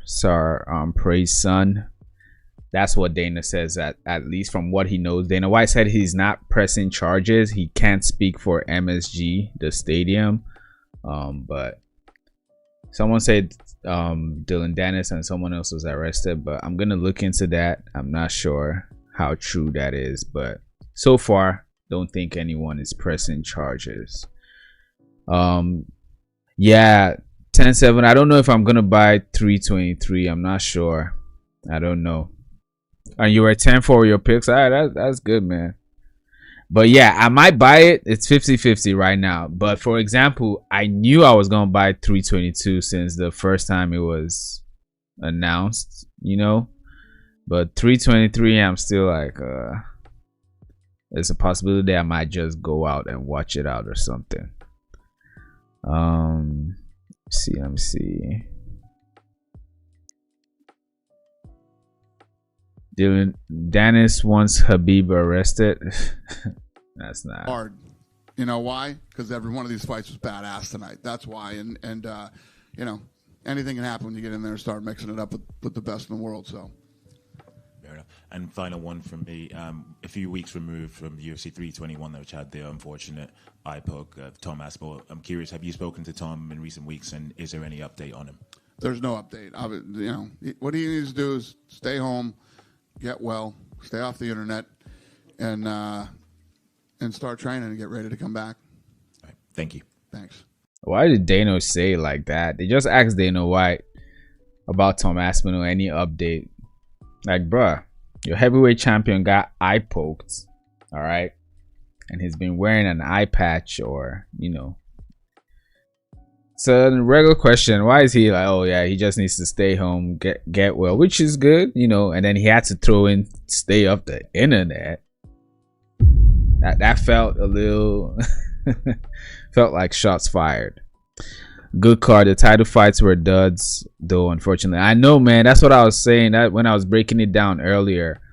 The cards, the fight card, the card was amazing. It was good. Finishes all around, but then the last two, not really. But I was still, you know, kind of entertained to see how at this late stage Valentina is showing that she's levels against the best of the best, because Weili is the best of the best, and Valentina just like literally showed that there's levels to this shit. And then Islam does the same thing, moving up to welterweight and dominating. Like, guys, you know that shit is not normal, right? At least not in MMA, right?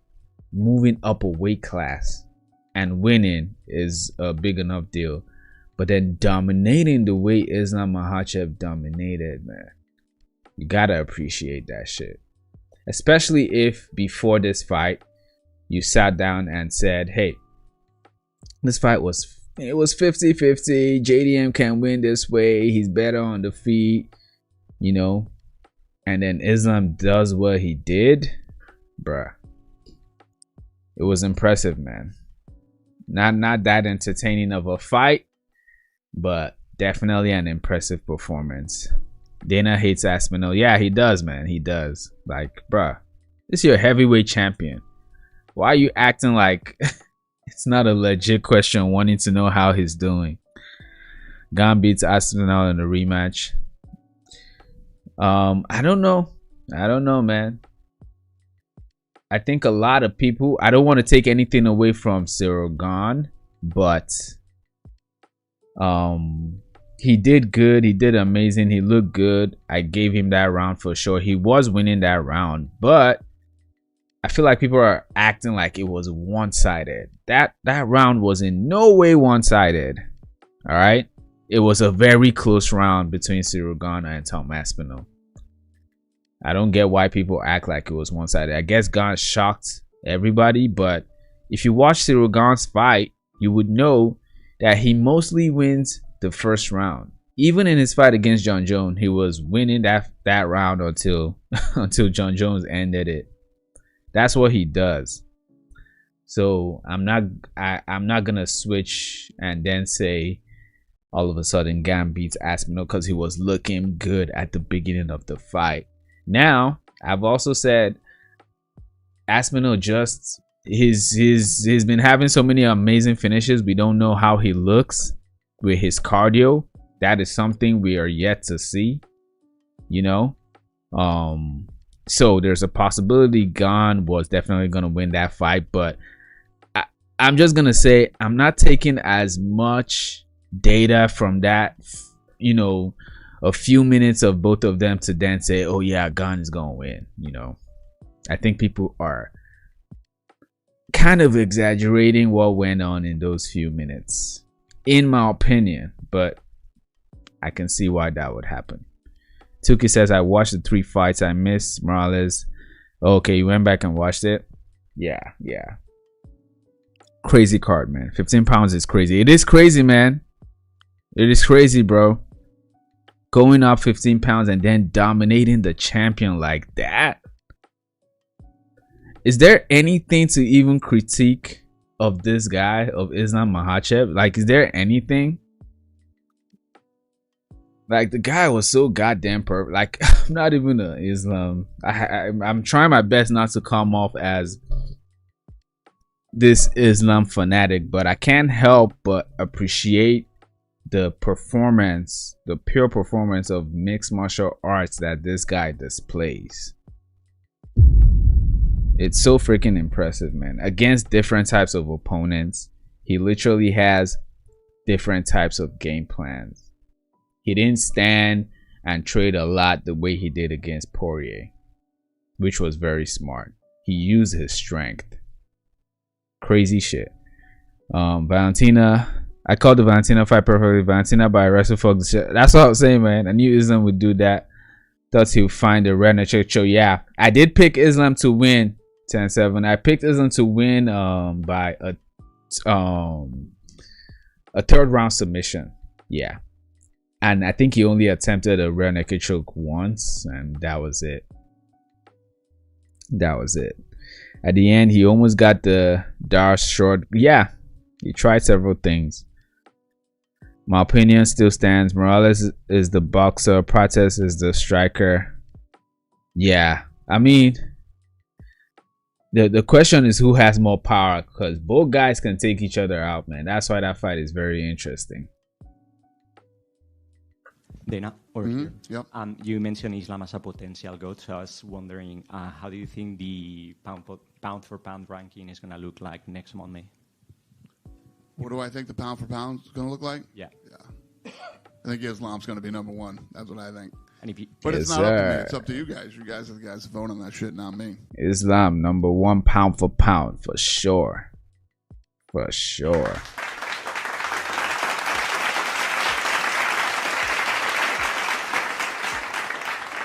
But I don't think Dana White is the one who sets the rankings, but he's just giving his opinion. And I totally agree, man. What you guys think? I think Islam needs to be #1 pound for pound back in that rankings. I never thought he should have been moved, honestly speaking, because now what are they going to be doing? Every time Ilya wins, they move him up. And then every time Islam wins, they move him up. Like, they're going to keep going back and forth with the pound for pound rankings. That's why I was like, you can't move Islam. You gotta wait for him to fight. He has to lose to get off that ranking. That was my opinion. I never saw why Ilya would top Islam in the pound for pound rankings when the #1 pound for pound fighter hasn't lost. I never understood that, but I get it. Ilya knocking everybody's heads out, knocking out everybody's favorite fighter. But let's not forget, Ilya Topuria has been knocking out the leftovers of Islam Makhachev, and that's a fact. Charles Oliveira got softened up by Islam. Volk got softened up by Islam. You know, not saying he wouldn't knock them out either way. I still think he would, but the facts are the facts, man. I think I got how Morales versus Islam would go. Either Morales will win in the first minute of the fight or get subbed late in the first. Morales, man, he's the only fighter at welterweight who I'm worried for other opponents for the size difference. I'm not gonna lie, the guy he makes his presence known in that octagon. He's pretty huge for that weight class. So I don't know if it will be easy for Islam, man. Morales' reach is different, but Islam is definitely levels above. Islam will make it a wrestle heavy fight. He will even do it worse than he did JDM. Max Payne says JDM look worse than DDP. Damn. Who would have thought, huh? I was like, let me give JDM the benefit of the doubt. I'm not gonna say, because something was telling me, man, this is a possibility we're gonna see the replay of Hamza versus DDP. And I was like, let me not disrespect JDM. At least he scrambles. But then on the other hand, I kept saying, this is not Belal, guys. This is not Belal. He ended up being the same type of fight. Brady looked bad. Yeah. Brady felt Morales' power early, and he got nervous, man. That's what happened to him. Morales is powerful, man. Prates throws so many kicks. Prates throws so many kicks, then lured him into a punch. Yeah, and while he was talking shit, threw him off his game. Brady's bad on the feet, but a goat on the ground. Yeah, Brady's not too bad on the feet, but tonight he didn't look good at all. But I think it's because Morales made his presence known in that octagon, man. 16 fight win streak is a long time standing record. Yep. Pound for pound. Oh, it's based on a level of competition. Therefore, Islam wins. I totally agree. I don't think Islam should have even been taken off #1 in the first place. 10-7 says, I have a picture with Morales from a year and a half ago. He was big, but he wasn't this big. Oh, for real? I'm not gonna lie. Because he was in the UFC then, right? Because when he came to the UFC, I just feel like he wasn't this big, but he keeps, I guess he's filling out his body. A lot of fighters have had that type of change. Paddy Pimblett has that type of change. When he came into the UFC, he wasn't, and I know he gets fat and everything off camp. He gets obese and then loses weight. But Paddy has been looking more jacked, more what's the word? Grown, if that makes sense. Like his fight against Chandler, he looked bigger than normal. So same thing with Morales, man. So I'm guessing these fighters, they take a while to fill into their full form on some Dragon Ball Z shit. Yeah, Islam is very strong, man. I'm telling you, Islam's issue is not just the sambo, it's the strength, bro. The guy is just too strong. Toughest fight for Islam and welter will be against Shavkat Rakhmonov. That would be a tough fight. I agree, Hawk. JDM did better than DDP. Yeah, I agree. He scrambled more. He didn't just. JDM actually stood up several times from the takedowns, but Islam was just too strong. The wrestling wasn't the problem for JDM. Again, I'll keep saying this. The wrestling, JDM kind of solved the wrestling. He kind of solved the grappling, kind of solved the sambo. Had nice reverses. He made some mistakes here and there, but it was the strength. Islam just had amazing control that JDM had. He just couldn't do anything, and that's why he started gassing out. Probably hurt himself, or Islam probably hurt him, and Islam was just too strong for him, man. Leon looked good versus Prates on the feet. Yeah, that was what I was breaking down. Leon was looking good at the beginning. He was actually fighting smart. He was trying to make it a boring win, like I said he would, but my guy got cut. It was inevitable, man. Prates is just a precise. Not only does he have power, he's a very precise striker. Like he hits the right spot, and that shit affects you, man. Marlon Morales never embraced the Miles reference. Yeah, he does now. Yeah, Shavkat can beat Islam 1000%. The rest is debatable, but Morales has a chance due to his mentality and style. I think Shavkat has the biggest chance for sure. But Shavkat's coach, I like what Shavkat's coach said, because he was realistic. Because Shavkat was talking about how, oh yeah, he has to be next to fight for a belt, but his coach, when he had his interview, said, yeah, realistically, Shavkat needs one more win before he even fights for a belt. So that's probably what's gonna happen. And if you had to, we know you like to do. And you're usually wrong, so it'll probably be Ilya on. And if you had to do a GOAT ranking as of right now, currently, would John Jones still be the first one? Yes, John Jones is still the GOAT, whether you like it or not. Go ahead, sir. You had, yeah. Dana White says John Jones is still the GOAT. Fair enough. I want to talk about the main event. You said it wasn't the most exciting fight. You're not scared to criticize the ref. Do you think Herb Dean should have stood him up? There wasn't that much action going on. No. I think that, in both fights, the co-main and main, they got the takedown. They got the dominant position. They were trying to work. They were trying to move. It's definitely not what everybody wants to see, but it is what everybody in this room and everybody who watches this press conference knew what the game plan would be. If Jack couldn't stop the takedown, then he at least better be able to get back to his feet. And if he couldn't, you knew how this was going to play out. Every single week, it seems like you're asked about a different location. You say you want to go here, you want to go there. In 2026, 2027, will we start seeing you more on the road and less Apex shows? I've been home like fucking 10 days this year. Are we not traveling enough for you, sir? Yeah. No, we're going to keep doing exactly what... I seriously, what have I been home? I've been home like 8 or 9 days in the last 40 days. You want me to never go home, sir? Is that what you're asking me? Less Apex shows. We're definitely doing less Apex shows. Yeah. All right, and my last question. Less Apex shows. Okay. Dana White says the UFC is going to do less Apex shows. I don't know if that's a good news or bad news. I don't know. I know a lot of people complain about the Apex cards, but damn cards be having some sleeper cards a lot of times, but it's 50-50 for me.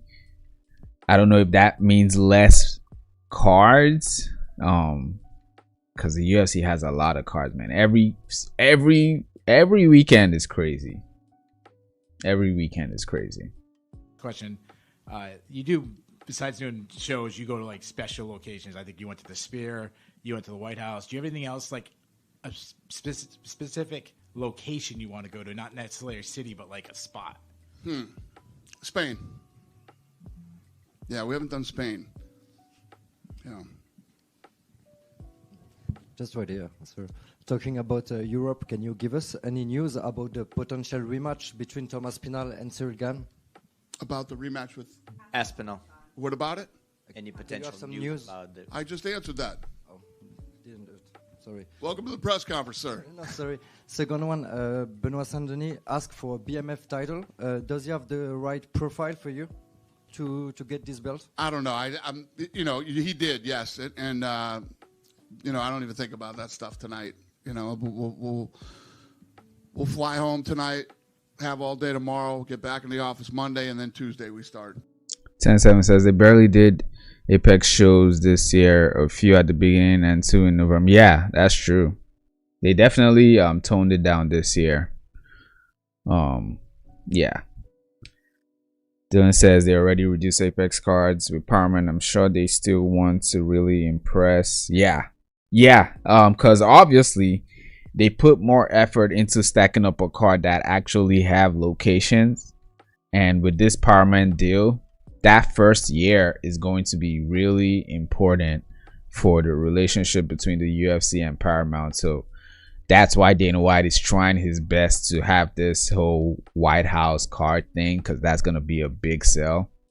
But I think they would really, I believe him when he says they're going to reduce Apex even more. Tuki says, I knew I wasn't tripping. Morales definitely got big. Yeah, for sure. Looks bigger than when he started, for sure. Brady looked like he was a lightweight in there. Morales just looked bigger, man. And he looked the same against Burns. Just looks like a giant in there. Definitely not. I definitely don't see him staying there. I definitely don't see him staying in welterweight. Not long term. Maybe like 2 more years, but he's eventually gonna move. Oh,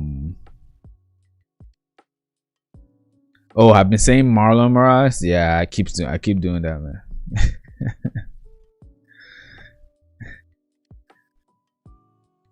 Michael Morales. Oh, you said Marlon. Yeah, I make that mistake as well. Michael Morales getting bigger day by day. 100%, man. The guy is like filling out his body for real. What's up, Randaron? Bro, who do you think would be the biggest challenge for Islam at 170? Islam said he wants to fight the White House. It would be Ilya. He wants Kamaru Usman. That's a legacy fight, but Shafkat and Morales. Yeah, it's a lot of options, man. Let's take a look at the welterweight rankings. And just like Dana White said, as we were watching, it's a good problem to have, but it's a complicated one. So, of course, Islam is going to be updated as the champion of the welterweight division. And we got a lot of people. That are putting their name out there. Islam's title fight opponents is 57, and Ilya is, of course, gonna make people talk. Shafkat beats Islam. Shafkat, I don't know, man. I don't know. Welterweight is crazy. But anyways, yeah, as I was saying, who do I think will be the biggest challenge, right? It's a hard question, man. So you got Sean Brady, who's definitely not gonna be next. So we're gonna talk about the realistic people. Shafkat is not gonna be next either, but I think Shafkat poses a serious problem. His height, his range, he is also strong. I don't know if he's as strong as Islam, but I would say maybe Islam has shown more strength when I'm watching both their fights, but Shafkat is very strong. I think Shafkat's strength is one that can actually match with Islam, because now I'm telling you guys, whenever you're breaking the fight with Islam, you need to talk about the strength. All right, this shit cannot be downplayed. over and over again. I think it's very obvious now that that is a problem. It's not just the sambo. But Shavkat, I think, will be able to handle that the most. Now, of course, Leon Edwards done. Kamaru Usman still lingering there. Legacy fight. I think Islam beats Usman. But I'm telling you, man, Usman is a special fighter. If somehow, some way, someone beats Islam, I think it's either Shavkat or Usman. Like, they're the type of guys that will do something that like that, you know. But that might be wishful thinking. I'll pick Islam to beat Usman. I think Islam has less wear and tear than Usman. I don't want to check how long they've been in the UFC. Let me see, because I'm trying to be accurate to see how long each of them have been fighting. So Islam has been in the UFC since 2015. God damn. Kamaru Usman. Let's see how long Usman has been in the UFC.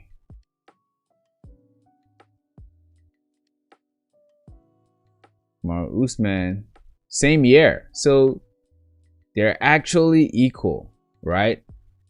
I've broken down Usman's losses over and over again, but I'll go ahead and do it again. Usman got knocked out by Leon Edwards, but in the 5th round, but he was ragdolling Edwards, man. He was destroying Edwards. It was a wrestle fuck match, and Edwards landed a nice head kick. In their 3rd fight, Usman got PTSD, took the fight too early, wasn't ready, and in my opinion, that's why he lost. Khamzat Chimaev was such a close fight. Till this day, Usman gave Khamzat his toughest fight, and there's an argument to say he actually won. But I think people got a misconception of Usman being washed because of those losses, but it's all good. I think Usman versus Islam will be, in my opinion, the biggest fight, but I don't think that's happened. I don't think that's gonna happen. I do think Michael Morales will be next, but in terms of who's the most dangerous, in my opinion, to Islam, I would say Usman, then Morales, then Shavkat. I think Shavkat is the most well-rounded fighter out of those 3. I think he's the strongest as well. Usman probably has the best grappling and can handle Islam's. Trust me, if Usman can handle Khamzat, right, for 3 rounds, I think he can handle Islam as well. But Morales, man, Morales is big, strong in the sense of his shots. I think he's more powerful with the striking than JDM. Maybe not a clean boxer, but he's the most powerful. I think Morales can knock anybody out because he's been knocking people out. Like, you've not seen anybody knock these guys out this way. So the guy's powerful, man, and that frame is just a problem. Like, I'm trying to picture Islam having his sambo trips over someone like Morales. That just seems crazy to me, but can't put it past Islam, man. Can't put it past Islam. But Shavkat is the toughest challenge in my opinion.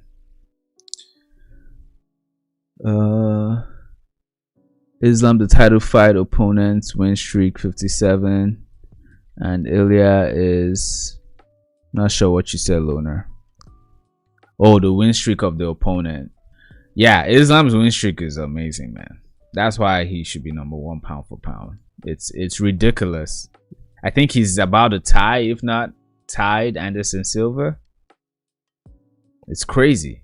Like, bruh, I'm telling you guys, man, this guy is damn near perfect. I'm not trying to glaze or anything, but Islam is like, there's literally nothing you can complain about him. He didn't get a finish tonight, but he tried, right? There's nothing he could do better, man. There's nothing he could do better. 10-7 says, if it's not Ilya, they won't have Islam main event the White House. No way Trump would have a Russian Mustafa. For real, man. Ain't no way Trump is gonna be like, yeah, 2 Muslims. Yeah, that is not happening for sure. I totally agree. 10-7. Unfortunately, I do think there's a possibility that we're gonna see John Jones versus Alex Pereira for the main event. There's a possibility because I heard Dana White accepted John Jones' apology. We're gonna go back to his interview, but maybe he will talk about that. But yeah, if it's the White House, I totally agree. It has to be Islam versus Ilya. If Islam is fighting at that White House, Shafkat is the best challenge for Islam, no question, 100%. Shafkat is stronger than Islam. He's a middleweight and middle. Again, I'm telling you, Toolkit, weight is weight, man. As long as they're both in the same weight class. I don't know if Shafkat is stronger. I don't know. I know he's strong. I know him, and when it comes to strength, I think Shafkat is the one that can compete with Islam. I think so. But I don't know if he is stronger per se. I don't know if I've seen that much of his strength. He has knockout power, but I'm talking about grip strength, you know. Because against Gary, I don't know if he showed that much strength, and I don't know Gary to be powerful either. So Islam, on the other hand, he's controlled every single fighter he's faced. So Shafkat slightly overrated. I'm telling you, wow, 10-7, that's crazy. Morales or Gary will be the one. Gary, wow. I think Gary will need one more win for sure. Morales will be a problem. I think he's the second, but I don't think Shafkat is overrated. I think Gary is just that good, and he made Shafkat look human, and then people started calling him overrated. I don't know if that's the same case for you too, 10-7, but I don't think so, man. I don't think Shafkat is overrated at all. I'm telling you, all these guys, all these dominant guys, they've become a victim of their success. They're so dominant and so impressive. The moment they fall short, we criticize them. Like Hamza got so much backlash for his performance against DDP. Like DDP wasn't the one who couldn't do shit. Like what? That fight was boring because of DDP, but because of how impressive Hamzat is, he fell victim for his own success. Same thing is happening with Islam now. You know, this was his one fight where he didn't get the finish, but he's such a great fighter. He went up a weight class and dominated. All these fighters, all these dominant fighters, they have their one fight where, you know, they look slightly human.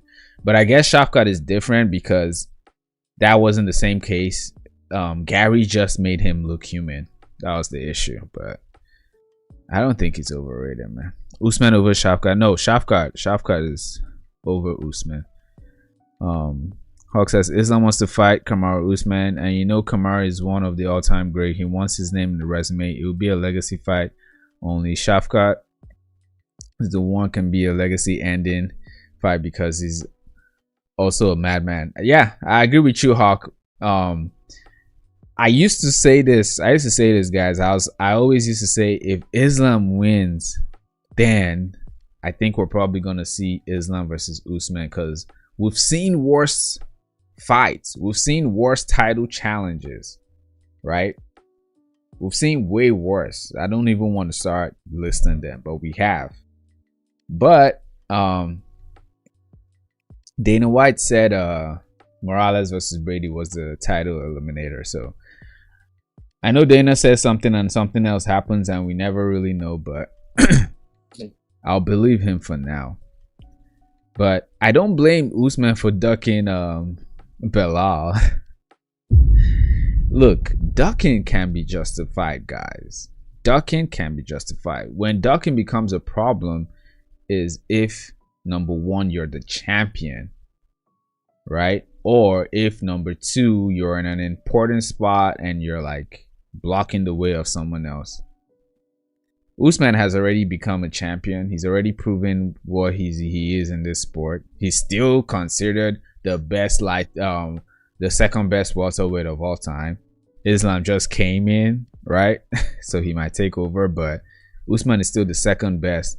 So he has a few fights left, and I think it's reasonable to duck Belal. You know, I didn't blame John Jones for ducking Aspinall, right? I thought it was a legit reason. I said this shit so many times in my videos and stream. The issue with Jones ducking was he was holding the belt and causing a lockjam with the heavyweight division. But yeah, I think it's Morales versus Islam next. Islam wants to. Okay, I already read that. Yeah, 2Kid, man, tell him to stop spamming.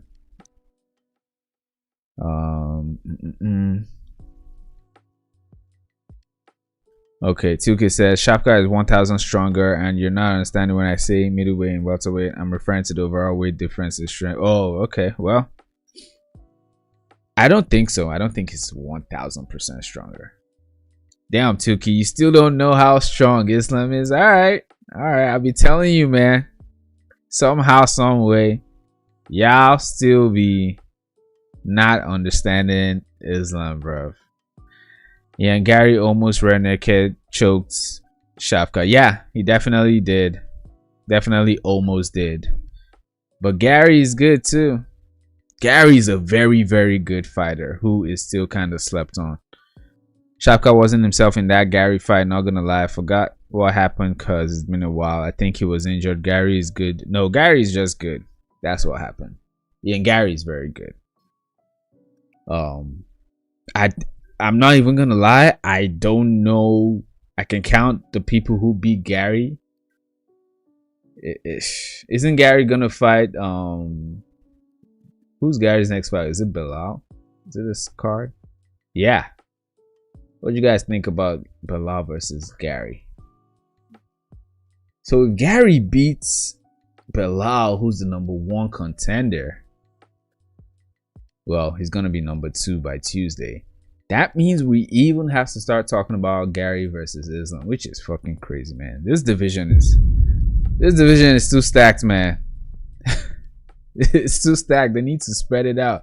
And speaking of stacked, there's this good fighter from PFL who's joining the welterweight division. What's his name? Hold on. What's his name? I think he's Russian. One second. Just like the welterweight doesn't need any more additions, Yaroslav Amosov joins the UFC. Let me find it. 1 second. This guy right here.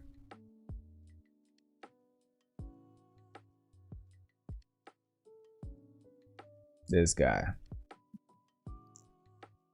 He was in Bellator and then went to PFLator. A dominant fighter, had one loss against Jason Jackson, but Jason Jackson is just like MVP. He's pretty good as well. But now he's coming to the UFC. So this division is just freaking overwhelming, man. But I don't know. I think Gary just beat Shafkat. It wasn't about him being himself or not, honestly speaking. 10-7 says, I was sitting next to Hamzat. He's like 5-6 hours before his DDP fight. He was so relaxed and scary. You wouldn't know he had a fight in the field. Yo, before, I think, I don't know what happened with Hamzat, but I think when the last time he battled whatever illness he be battling against, before he fought Whitaker, the first time it was canceled, and then when he came back, he just had this calm demeanor outside the octagon, and then he goes out there and just takes out Whitaker's teeth. That shit was scary, man. So I'm not surprised at all that he gave that aura to 10-7. I'm not surprised at all. Rakhmonov is currently MIA due to, yeah, his family was in a car accident, but he's gonna be back soon. Thank goodness they all survived and they're all fine. But yeah, it makes sense. At first I was like, where the hell is Shafkat? So disappointing, man. And then I saw what happened. I was like, oh yeah, take your time, brother. That is more important than my freaking entertainment. Islam versus Usman is just a free legacy for Islam. Yeah, pointless fight besides a name for resume. Yeah, 100%. It's a legacy fight for both of them.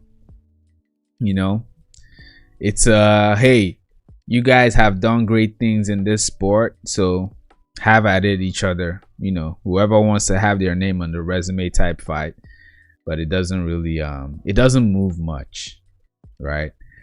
But I feel like you say that because you're very sure that Islam beats Usman. I think so, but yeah, I agree with you. 10-7.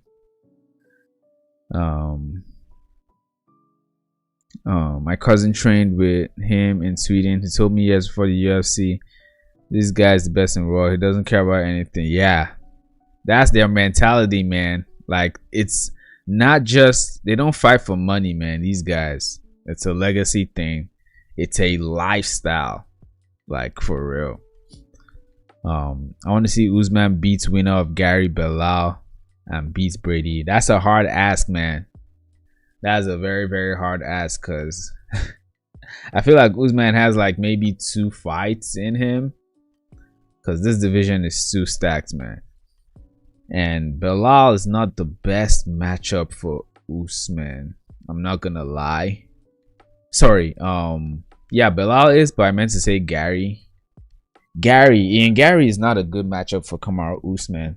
And Gary has fantastic range, movement. He knows how to keep his range, and then he has decent grappling. I think he can handle Usman's grappling more than Buckley did.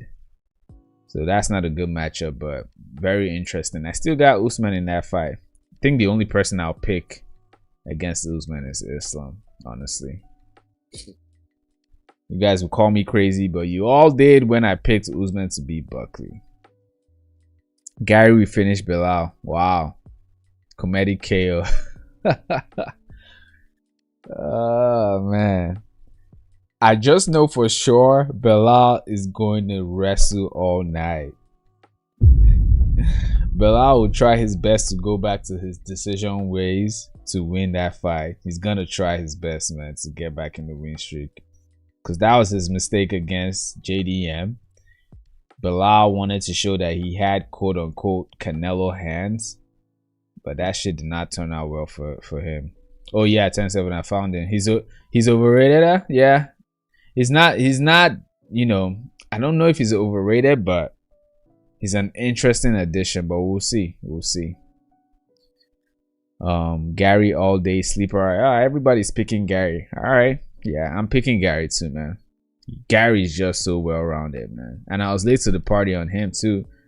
You know, his personality is annoying.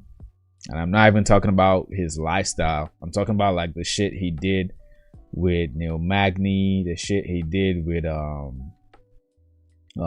Geoff Neal. But Ian Gary's a badass, man.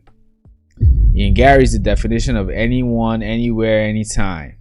He doesn't duck, fights everybody, and does a good job. Belal might hit father time in this fight. Yeah. Guys, please like the stream. Yeah, I heard Shafkat is back training full time. He's ready to be back. Islam has to fight an actual grappler. Shevchenko is the only fight we should see Islam do next. We should see Islam do besides Topuria. Shevchenko versus Islam's the UFC welterweight fight. Yeah, I think Shevchenko needs one fight though. He's just been out for too long, and so much has happened since his fight against Gary. So he's definitely gonna fight somebody. I see Buckley is calling him out.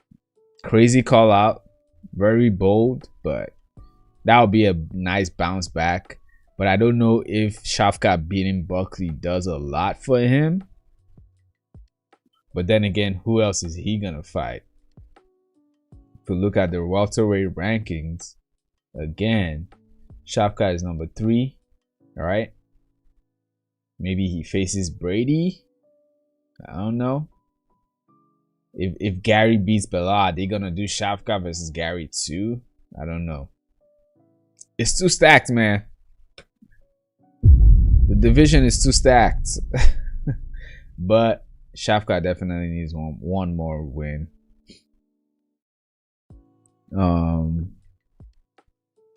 Let's see. Islam has to fight a... Okay, I already read that one. Usman said if he has to go on another run to beat the entire division, he will beat Buckley. So I don't know. Yeah, he's just talking shit. Usman is not going to be fighting for that much longer.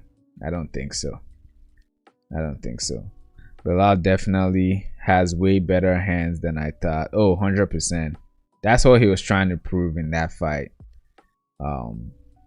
He proved it, made it entertaining, gained respect, but lost his belt.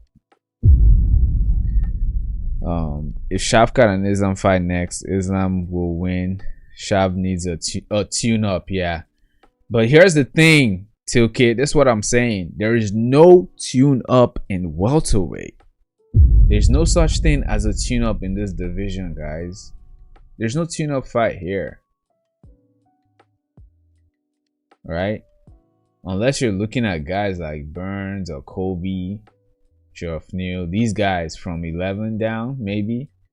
Even Bonfim is not a tune up. Everybody from Bonfim upwards, there's no tune up here, man. Yeah, it's too stacked, man. You know what I mean? I don't even think about that stuff tonight. Thanks. But I understand. Listen, he wants to fight for the BMF. Prates tonight was all over me. He wanted to get back into the octagon and, you know, square off with Islam. And, you know, everybody's all fired up tonight. We got to take some time to figure out what we're going to do next. And just little one, we have 3 number 1 contender in France: Manon Fiorot, Cyril Gane, and Nassourdine Imavov. Can we have big events in France, like more than a fight night in the future? Yeah, I mean, what's crazy is I always talk about going to the UK and seeing events, the crowds, and all this stuff. Listen, France is pound for pound and the mix for as far as crowds go. So I'm also one of the owners of SLS Skate League. We just did a skate competition there, and the French kid pulled off a trick there, and the place went crazy, and everybody started, it was sold out, everybody started throwing their water bottles into the, it's pretty badass in France, the live events. So the long-winded answer to your question is yes. Thank you, sir. Yes, sir. Dana, straight ahead. I know the focus is on 322, and rightfully so, but big picture, I mean, what you guys did in Vegas with Canelo and Crawford, tonight at MSG, planning for the White House guard. You've come so far from working for Peter Welch in Selfie. He's here tonight, yeah. Is he really? Yeah. Is there a lesson that you still hold on to from that time? I mean, it's amazing where you were and where you are now. You kind of spoke about having a good problem in this aspect. You know, how do you feel about the overall depth of the current fighters on your roster in a full circle moment? How do I feel about the what? The depth of your current roster. The entire roster? The entire, from all the divisions. How do you feel about, you know, the talent the UFC has? Really good. I think that, you know, if you start to, I mean, the 55-pound division is nasty. Now, 70's nasty. I mean, as you go, you know, when you look at the top 15. Bro, I'm sure Islam is not going to fight more at welterweight, probably 3 fights maximum, because he doesn't want to put his legacy in danger. He wants money fight, Ilya and legacy. I don't think Islam wants money fight. Definitely legacy, and I agree that he only has maybe 3 fights left, but I think they're gonna be at welterweight. I don't think Islam is gonna cut back to 155. That is brutal, in my opinion, and kind of unnecessary. And I think the plan was to just move permanently to welterweight. I think so. Buckley and Brady at tune-ups for Shav. Was Neon Shavkat ever booked? Was that the same fight that got cancelled years ago? I don't think Buckley and Brady are tune-ups for Shavkat. I don't think there's any tune-up in this division, man. Because I'm telling you, when I made a video at the beginning of this year, already talking about the welterweight division and how it was the best division, I ranked all these guys. I talked about all of them, and JDM at the time was the last person that I thought would become champion after Bilal Muhammad. I thought it was gonna be Shavkat, and then I was okay, if it's not Shavkat, then Sean Brady, then Ian Gary, then Morales. Morales was actually what they call it. He was on the tier list, but more like a mention, like, hey, watch out for Morales, because he wasn't even there yet. So I think you guys need to remember this division is so stacked, like anybody can just do something surprising. That's what's been happening. Yeah, I think Buckley can easily get back up. Again, people are forgetting how great Usman is. But yeah, I don't think Buckley and Brady are tune-up. But Shavkat definitely beats them for sure. That's for sure. Don't get it twisted. Alright? Don't get it twisted. I confidently pick Shavkat beating them, but I don't know if I'll call it a tune-up. And all of the weight classes, we're in a pretty good place. You go through, it goes like this with different weight classes at different points in time. But yeah, we're really happy with where we're at. Dana, around here, I know you're a big boxing fan. Did you happen to catch the Conor Ben Chris Eubank Jr. rematch tonight? I didn't see it, but I got the updates on it. Yeah, but I didn't see it. And I heard this crowd was going crazy out there. The fight everybody was really into the fight. Yeah, and did you see the fight that's reportedly being worked on for December 19th in Miami? Did I see the fight being worked on December 19th in Miami? Yeah. No. Do you know which fight I'm talking about? No. All right, let's get to other people. Pour on that one. Rank Khabib in terms of goats of So Islam this joining guy's the asking goat Dana White where he ranks Khabib. debate potentially. Where do you rank Khabib in terms of goats of coaches? I don't know. I don't rank coaches as goats. Dana, a quick one right over here. Yep. I know you spoke about Ethan Ewing already, but this is a guy who came across the country. John Jones turned down a short notice fight against Chael Sonnen because his team told him to. That's one of the most fucking. I still get mad when I think about it, how fucking dumb that was. But, this kid's wired differently than a lot of people are. Thank you, sir. Yep. Dana, can you reflect on your relationship with ESPN and also look forward to the relationship with CBS Paramount Plus? Yeah, all the Paramount CBS people were here tonight, and these guys are so fired up about this relationship. It just fires us up even more. So we're excited about it, and I look at the path that we've taken to get here. We started on Spike TV. From there, we went to Fox. Then we went to All right, let's get to Shevchenko. Didn't know how I'm gonna walk out from the octagon, but I feel that as a training camp and all training. Actually, let's listen to Islam first.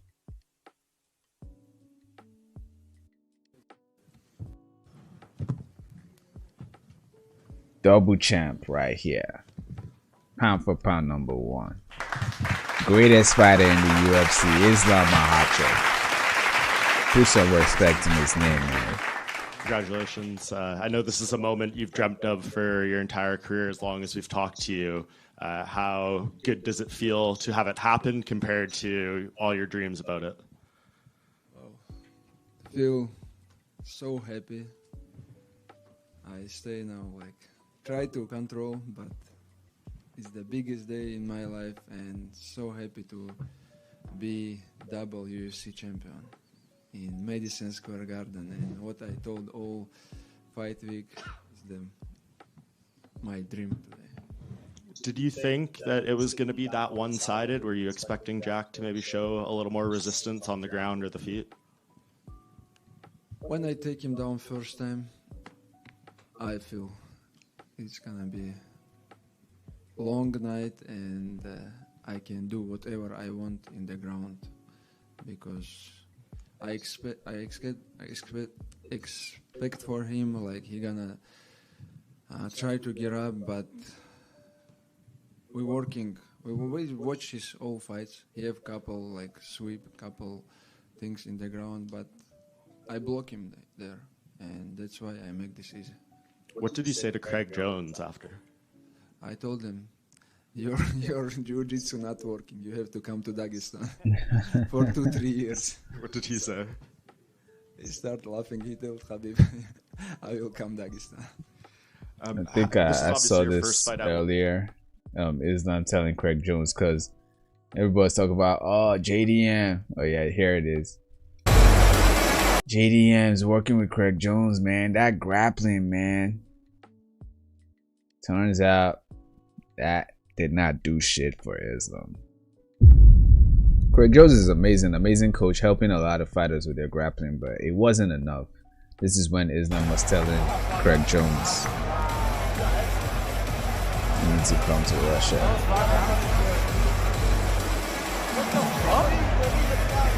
He needs to come to Russia for 7 years. Crazy shit. Welterweight, how much better do you think the performances can get as you grow into this weight class? Yeah, I feel better today. I feel like I never feel before, you know. I feel more power, more confident when, like, I strike, when I move, you know. I see all his punches, and I feel much better today. I feel I can control anyone in the ground, and I never feel like that, sure. What do you think that going forward, like in this division, a lot of good guys, some big performances tonight. Ilya called you out. Michael Morales and Carlos Prates both want a shot. Shavkat wants a shot. Usman wants a shot. Who's the guy? Crazy. Everybody wants something. Yeah, this is the much competitive division right now. Welterweight. Sure, 100%. Like Lara, young guys who fought today. Next week's gonna fight couple guys, and also Kamaru, Tapuria, you know, all killers want to take my belts. No, I don't give you no. I working so hard. Vinny says, I became a fan of Islam after tonight. Wasn't entertaining, but moving up a weight class to do that was mad impressive. Yeah, man. Yeah, that's what I was saying. Wasn't the most entertaining fight, the main event and the co-main event, but dominating someone above your weight class is just that's impressive enough. Rogan, who you want to fight next? Islam, the White House Cardinal. Yep, that's all he wants. Super things now. Hawk says, I don't think Islam will risk anything against a guy like Shavkat, and maybe that's why Islam will not fight him and play smart. If he keeps fighting, he will lose one day. Yeah, nobody's gonna stay undefeated forever, and these guys know that. That's why Khabib I'm sure that's part of why it made sense for Khabib to retire, and I support that. Like, if you keep fighting, eventually you will lose. Now, I think Islam has cemented his legacy in this sport, definitely put his name as a certified GOAT for sure, no doubt. If you want to say he's not the GOAT, right, that's fine. There's so many people who still drag that. John Jones, GSP, definitely. But if you say something like, oh yeah, Islam doesn't even deserve to be in that conversation, then yeah, you're just hating, man. You're just hating. The way he's performing is just crazy. But I don't think he's scared of Shavkat. I just don't think the UFC would even do that. It wouldn't make sense at all. You know, Shavkat will beat Ian Gary in a very close fight and then hasn't fought since then. So I'm very sure Shavkat would have to fight someone else again. Islam is such a savage. Imagine him versus Jones or Habib versus Jones. Yeah, that would be crazy, man. Crazy. I don't think Islam will risk any door. Hawk, why are you spamming, man? To be double champion, and I feel today I don't have to cut much weight, and I'm gonna defend my belt many times more. Topuria, I don't know if you saw his tweet. He said you're like the most boring fighter in the UFC or something like that. I know you said to ask you about him after the fight at Media Day. Can you give us your full thoughts on a fight with him now? No injury, nothing. I don't feel any pains. I'm ready. Who is gonna be next? Let's do this, and I will make it easy. And today I show you, Jake's one of the best in this game. You know, one of the hardest opponent. That's why I prepare so hard to make this easy. And this is our plan.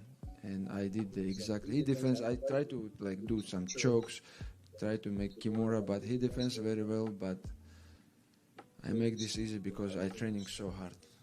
And I know you said you didn't want to think about the double champ, the 16 fight winning streak, the Anderson Silva record before the fight, but you've done all that now. Dana was in here. He said you're part of the GOAT talk now, especially if you defend that belt a few times. You ask Dana, I'm the pound for pound best fighter right now. He said you should be #1 pound for pound. Okay, thank you. That's all he wants. You know, I don't know which record we have to beat now. What's the record? Well, one more and you'll have the longest winning streak in Okay, UFC history. let's do this. I'm ready. You know, what I told, life is changed. No more cutting weight, and I feel better in welterweight.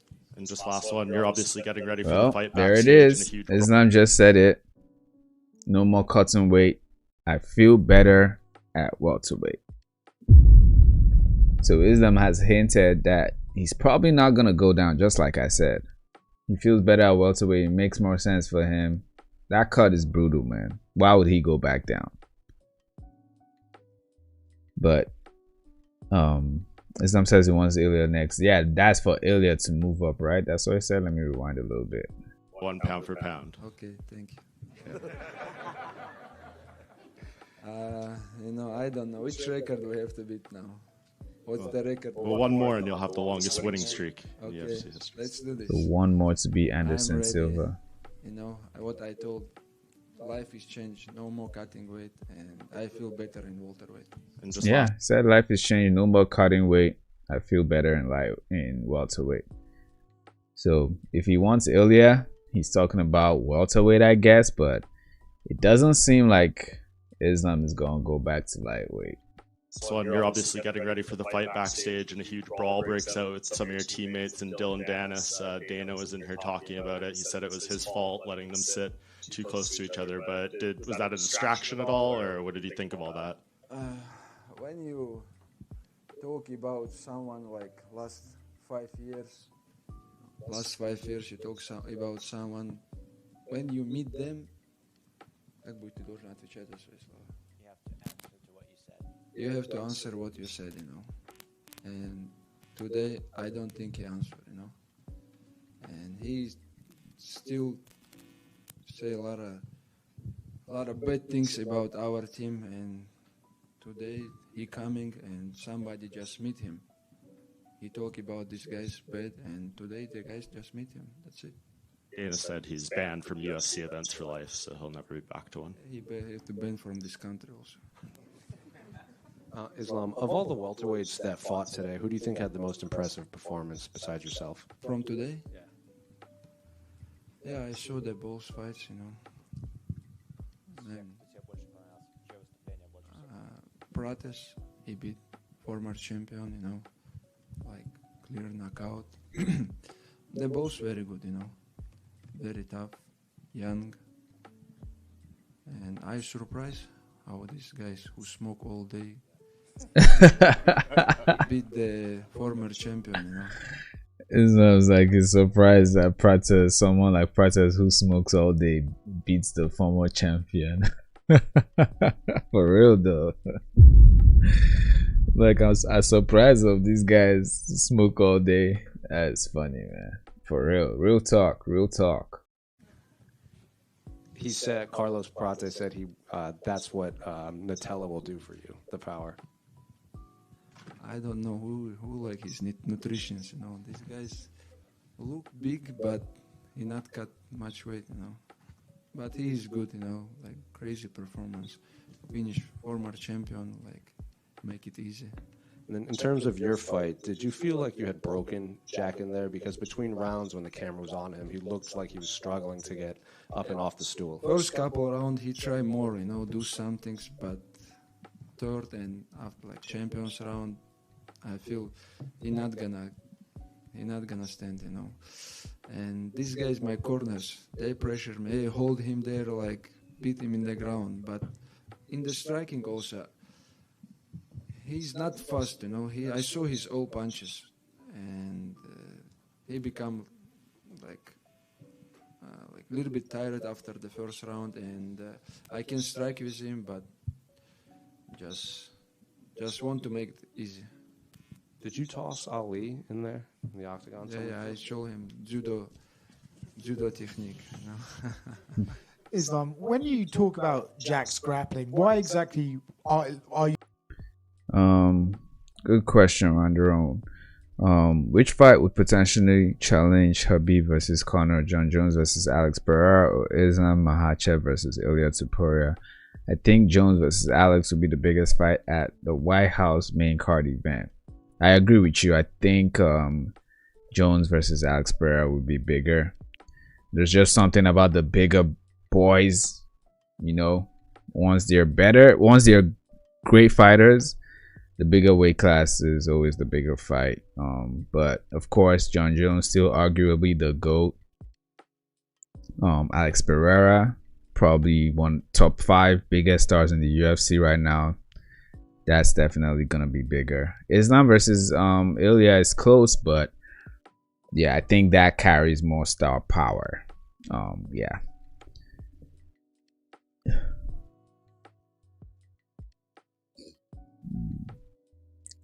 Nobody said it was going back down. You haven't seen my messages earlier where someone asked if Topuria, if Islam beat JDM. Ilia stated that he would move up to fight Islam. This was before Oh, okay, gotcha. Yeah, so much better. Ilia is always claiming to move up. He's always been saying that.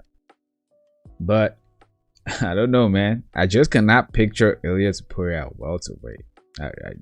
I find that hard to picture. Is it a strength thing? Is it a technique thing? Does he not know as much as you? Why is it that you were able to control him so easily? Because I have more skills in the ground. Because he has more skills in the ground and he's more powerful. I wonder if Islam will talk about the strength as well. Probably not. I'm very sure he's glad that a lot of people don't realize he's just goddamn strong, bro.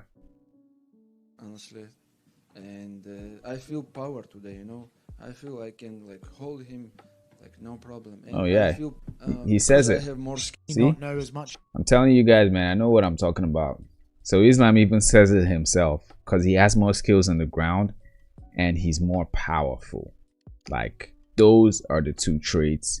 One doesn't go without the other. Those are the two issues with facing Islam Makhachev. The Sambo is serious. The power is just something else. It's a force to be reckoned with.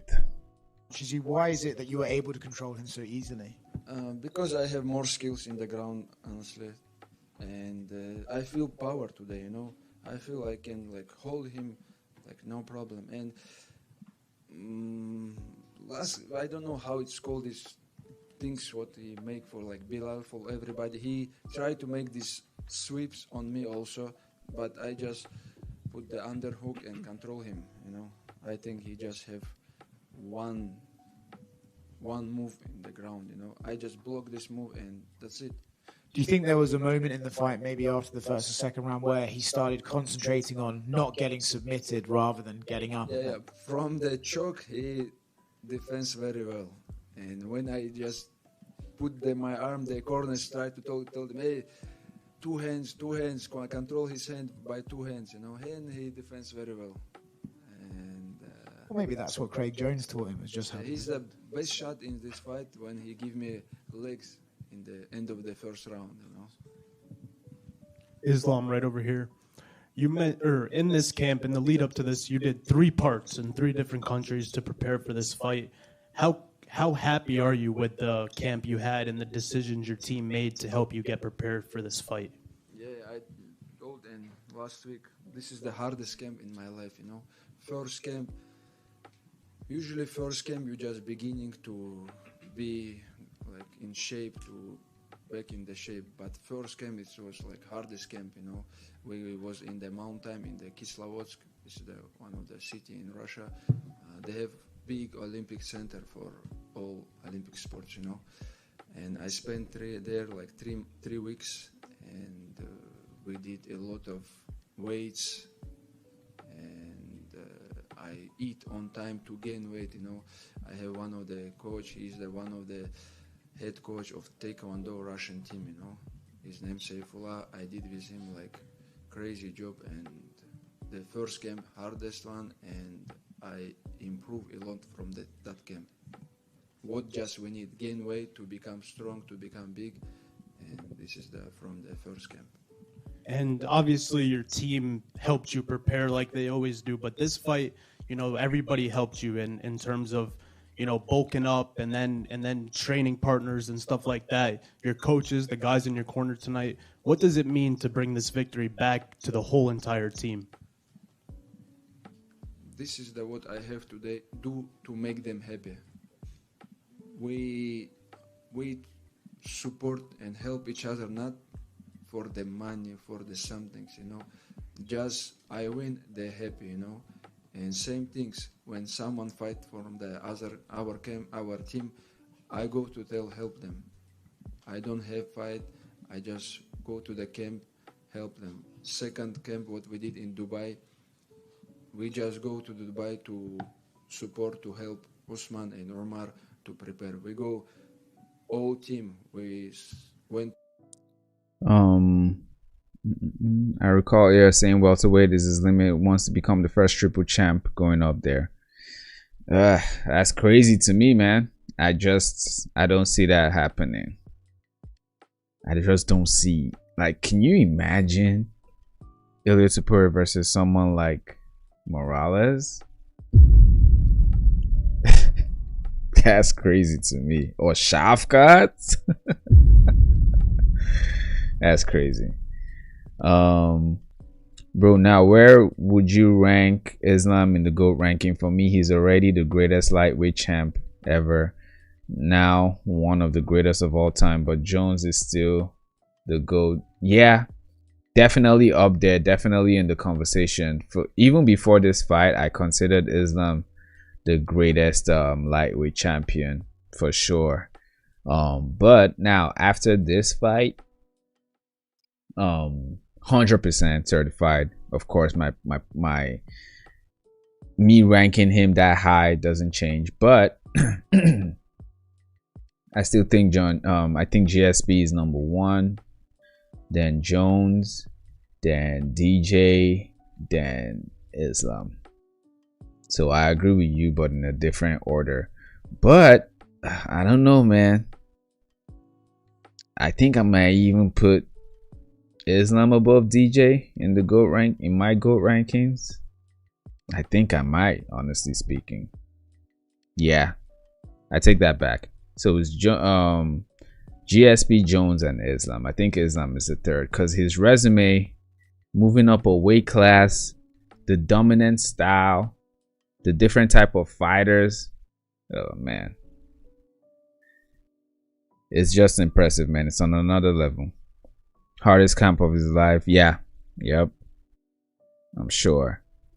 Makhachev says he wants to finish his career at welterweight as well. I mean, all these guys, man, it's a whole thing in the UFC now. Everybody just keeps talking about the weight class above them. No matter where they are, that's just what they end up talking about. So I'm not surprised they say things like this. Plus, when you get older, if you want to keep fighting, I guess it gets harder to keep cutting weight, especially if you're in the smaller weight class. It really gets tough, man. So I don't blame them for, you know, aiming to finish their career not having brutal weight cuts, cause that shit is hard.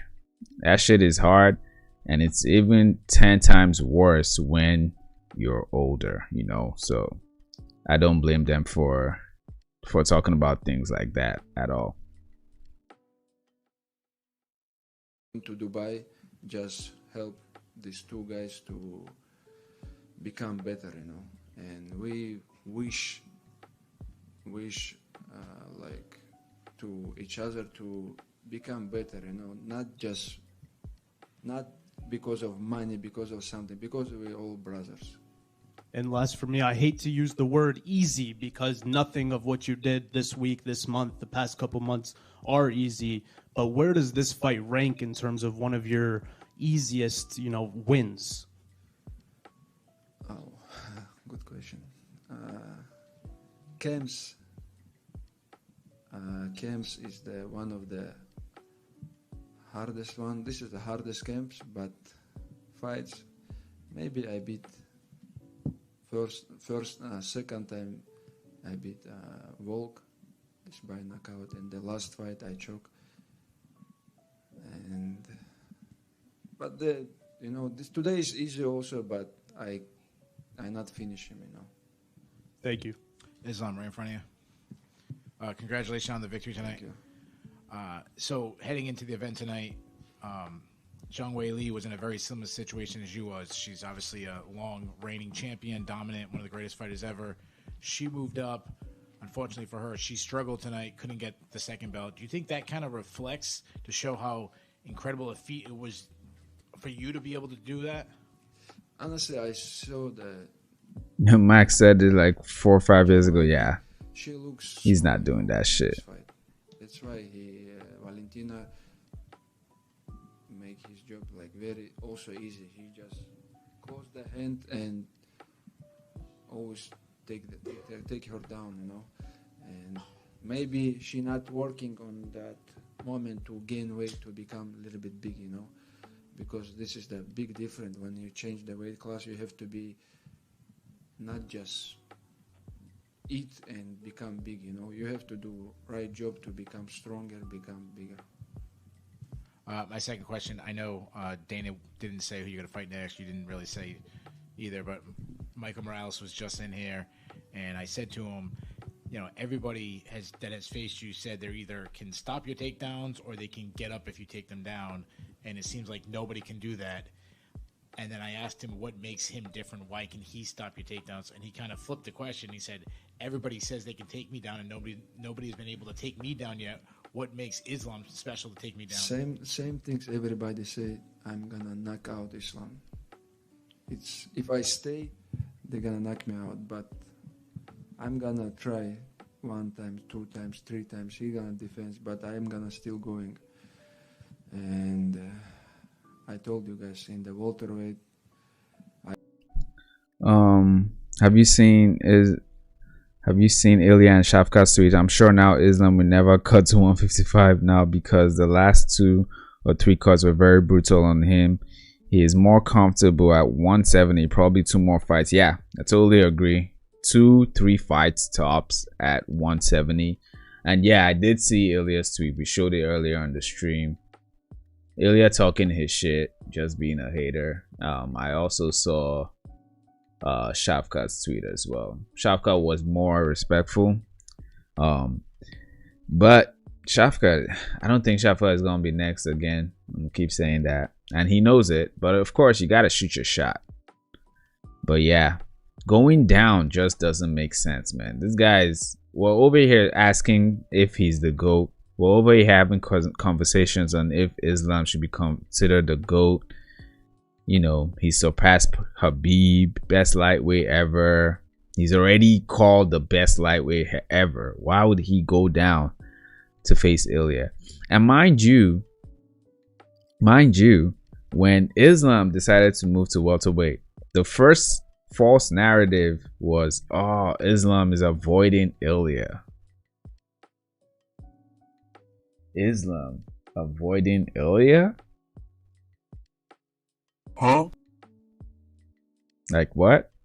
And I always said it. If you think Islam Makhachev is scared of Ilya, you're tripping. Why the hell would Islam make career decisions based on what works for Ilya Topuria? Because that was the same time that Ilya was moving to lightweight.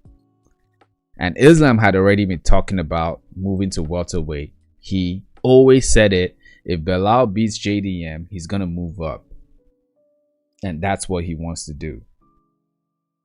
That was always the plan. But people try to make it seem like he was dodging or ducking Ilya.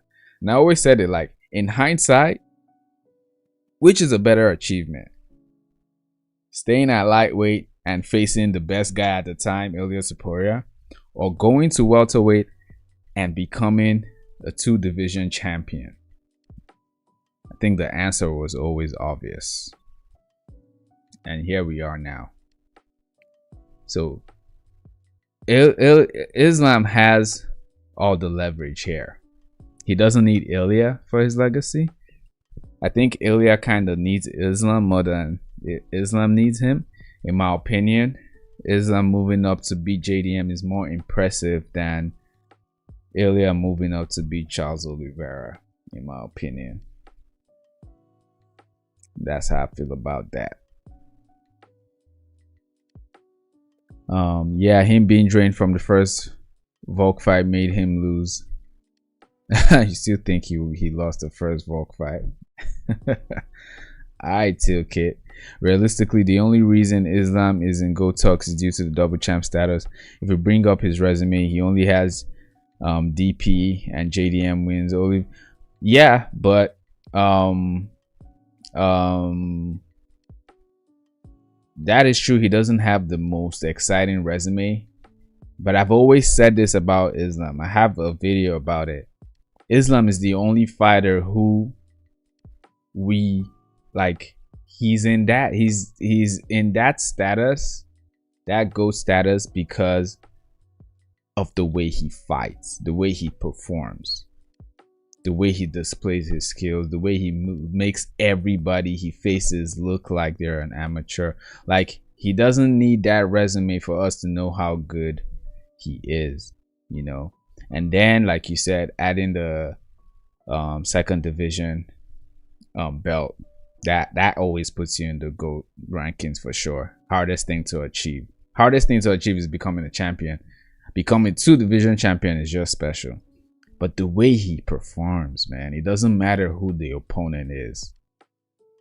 And yes, there's always one controversy or the other, but that's just the way it is, man. That's Islam for you. The guy is a dominant fighter, and the way he displays his skills makes him in that position. It's not just, I mean, you can't have one without the other. You can't move up a weight class and become a champion there as well without having such dominant skills, you know. Islam fought someone like Ilya tonight, JDM. However, JDM lacks the grappling of Ilya. I mean, sure, but before this fight, people were saying, oh, look, JDM defended takedowns from Belal, so he has good grappling defense. He can handle it. No, there's always something. Mind you, I need to remind you guys, Ilya, yes, amazing on the ground, amazing grappling, no doubt. For sure, no doubt. But Ilya hasn't really shown his grappling hasn't really been tested in the UFC, if we're being honest. If we're keeping it real, let's keep it real, let's keep it honest. He hasn't had to. Ilya hasn't had to prove that he's this amazing grappler. But his record is so well-rounded, there is no doubt about his grappling game. But I don't think Ilya's grappling has been tested with the UFC elites. So do with that what you will. JDM route was the way to go. Nah, it was definitely. No question about it. No question about it. Tuki said, I don't think I know. Hulk says, bro, be really honest. Islam versus Ilya just make any sense. I know UFC will push for this, and both Ilya and Islam also wanted, but could you imagine Ilya wants to bro? What lies ahead? Like, okay, if is okay, so Islam just said he's not. From what he said in this interview, it doesn't seem like he enjoys cutting weight to be at lightweight. Seems like he's more comfortable at welterweight. Makes it easier on him, easier camp, all that good stuff. So it's fair enough to say he's staying at welterweight. So Ilya let me put it this way. I think Ilya has a better chance of beating Islam at welterweight than he does at lightweight for sure. I think Islam has the advantage at the bigger weight class because it seems like welterweight has been Ilya's true weight class all along, if we're being honest, with the way he performed, with the way he's talking right now. Now, Ilya, on the other hand, has already moved up a weight class. Moving up 2 weight classes is... Now, that's different. We haven't seen that. It's a total experiment. Because moving up a weight class is not easy. Look at what happened with Weili versus Shevchenko, right? Shevchenko showed there's levels to this shit. Shevchenko versus Weili showed the difference in weight class for real. Right? That's where you saw the difference. But then moving 2 weight classes ahead, that I don't know, man. I would say Ilya versus Islam at lightweight. I would say 60-40 for Islam. At welterweight, I would say 70-30 for Islam. That's what I'll say. But, and hear me out here. That is Islam. Ilya versus someone like Michael Morales. I'm sorry. Morales will destroy Ilya. Ilya cannot even do anything to him. He's not going to reach him. He's not going to land clean shots. He can't do anything to Morales. Morales is too big. Look at what he did to Sean Brady. He was towering Brady, setting his presence, filling out that octagon. Imagine what he would do to Poirier. And then you want to talk about Shafkat versus Ilya Topuria? That'll probably be worse. Or talk about someone like Buckley. Imagine, right? Imagine if Buckley like just lands a takedown on Topuria. You think Topuria is getting out of that shit?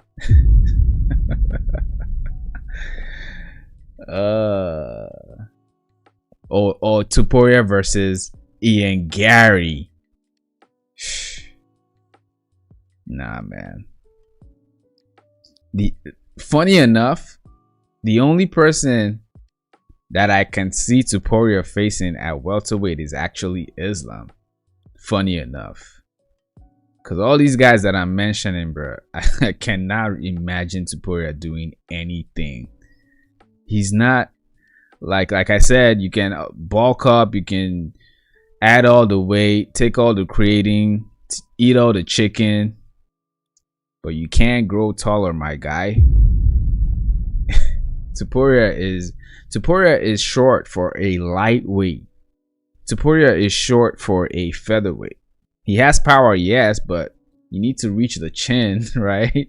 And I don't think he's touching it. The only person maybe he can dominate or beat is maybe someone like Sean Brady, because Sean Brady is kind of small for a welterweight.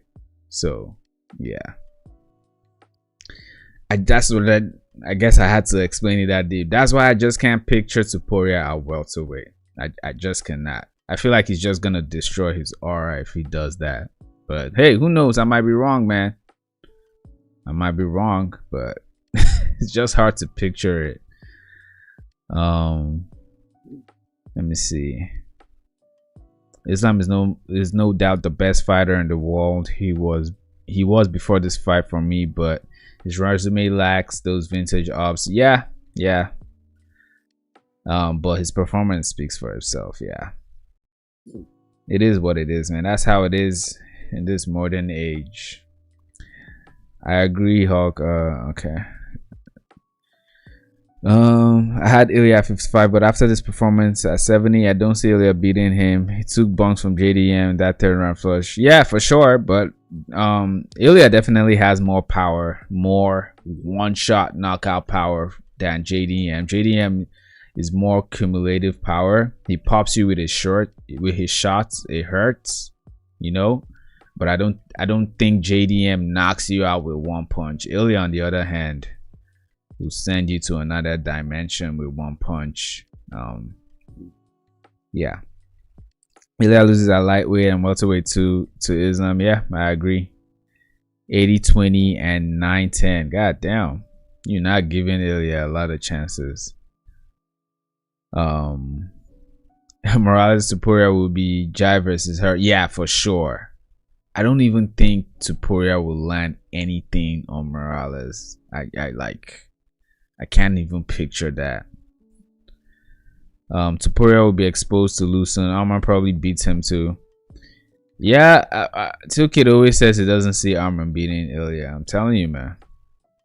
Arman is mid, but he's good at everything. He has decent striking. He has decent grappling. But he's just well-rounded and he's very good at mixing it up. That's not a good matchup for Topuria. I can literally picture Arman winning a boring decision against Topuria. If he doesn't get caught, of course. I don't think Ilya hits harder than JDM. JDM has put many people out with one punch. Brown Rodri. True. That is true. But he touched them up before he yeah, that's true. But nah, Ilya, nah. The way he knocks these guys out, right? They're still like tweaking, they're still reacting.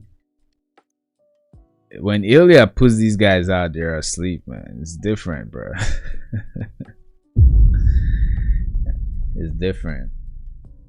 Like when he knocked out Burns, it was like a TKO. He has TKOs here and there, mixes it up with the KOs for sure. But Ilya is night. You know what's happening if he lands clean. There's no question. JDM is 50-50, you know. But I think Ilya has more knockout power than JDM. Arman has bad boxing, okay kicks. Maybe I need to rewatch Arman's fights, maybe. But I think he's a well-rounded fighter. I think he's a problem for anybody. Very interested in the fight next week between Arman versus Dan Hooker. I don't think someone can stop my wrestling. And my last question. During this... Islam is so cold, man. Just listen to how he says this. I don't think someone can stop my wrestling. Straight up. I don't think someone can stop my wrestling. And my last question. Bars. During this Facts. round, the only person to even give you a competitive fight, it seemed like, was the Alex Volkanovski in the first fight. Do you think the run you're on and how dominant you are, moving up a weight class and everything, just kind of shows how great of a fighter Alex Volkanovski is, and especially at that time? Sure, Volkanovski, give me hardest fight in my life maybe. But that day in Australia, this is the baddest day for me and for some of the fighters to fight. 5 in the morning we wake up 5 in the morning and someone go to the arena 5 a.m. in the morning. How you can fight, you know? I'm like so lucky to fight last one. I fight like 10 or 11, and that's why he gave me hardest fight there, and that's it. Islam, tell you right. You got a lot of love from New York throughout this week. You know. When Yeah, I'm also surprised, you know. You were surprised. Yeah.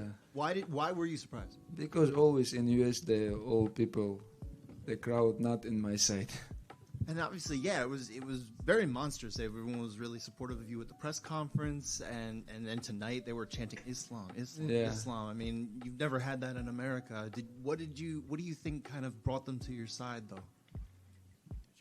Yeah. Maybe people start to like me. I don't know, but you know,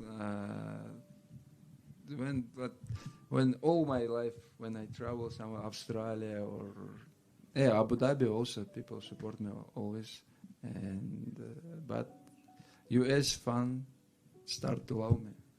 Are you expecting the kind of similar reception next time you fight in America? I hope. Now, obviously,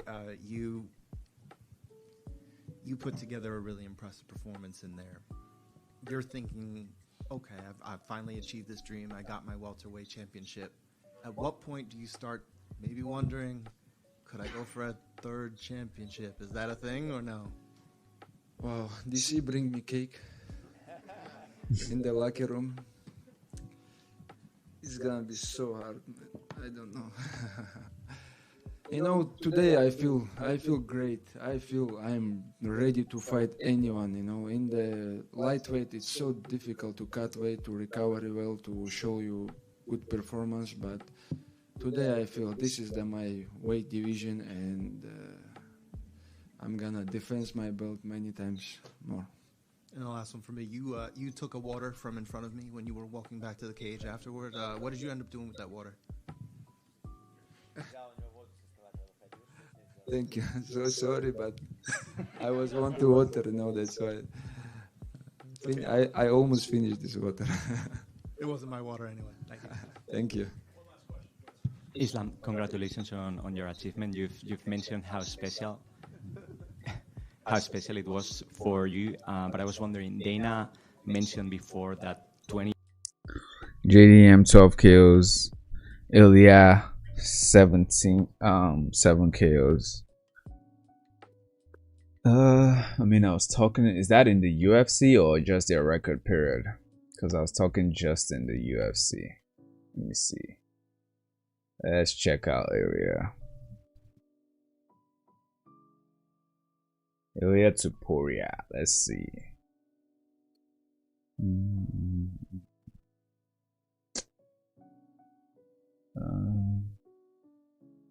1, 2, 3, 4, 5, 6. JDM.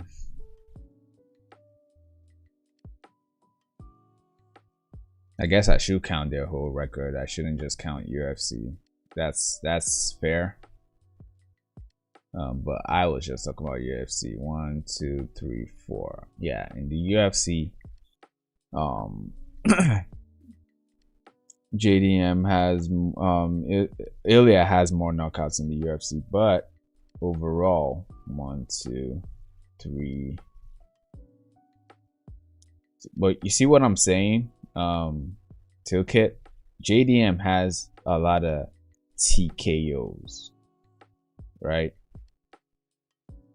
In reality, he only has 2 knockouts, right? The rest are TKOs. That's what I'm saying. He has power. He takes you out for sure, but it builds up. Of course, he's knocked out people here and there, but it builds up for JDM. Ilya could go a whole fight without landing clean, but once he does, it's nights out.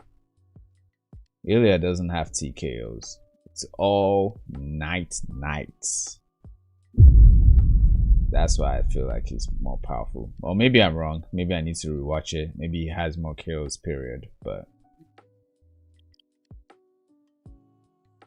You could say Ilya has more pound for pound power, but I think JDN has more overall power. Yeah, I mean he's like 2 weight classes above him, so for sure. Many years or 10 years ago, Khabib's father said to him that Khabib was going to have a run, he was going to be a champion, and then you would be the champion and you would defend for many times. I was wondering, how proud do you think Khabib's father would be if he could have seen you achieve this, and what would have he said?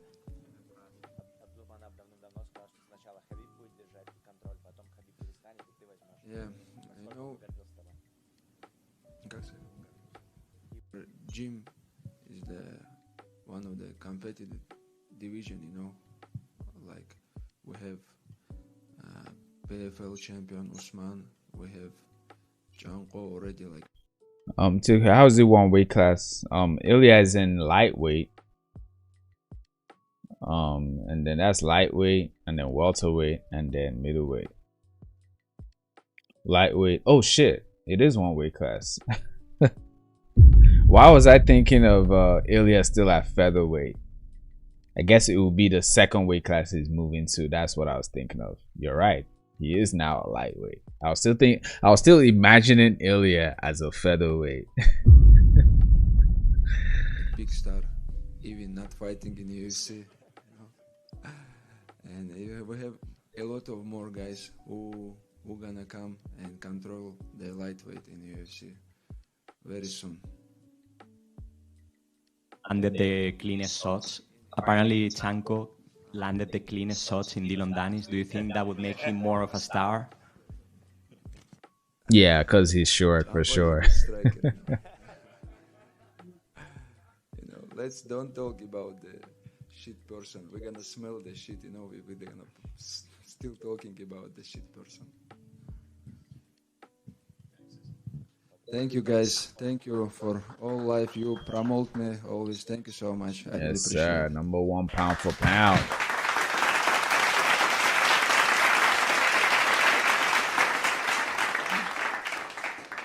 All right. Let's check out a few more things before we wrap things up here. Arena tonight. Let me see.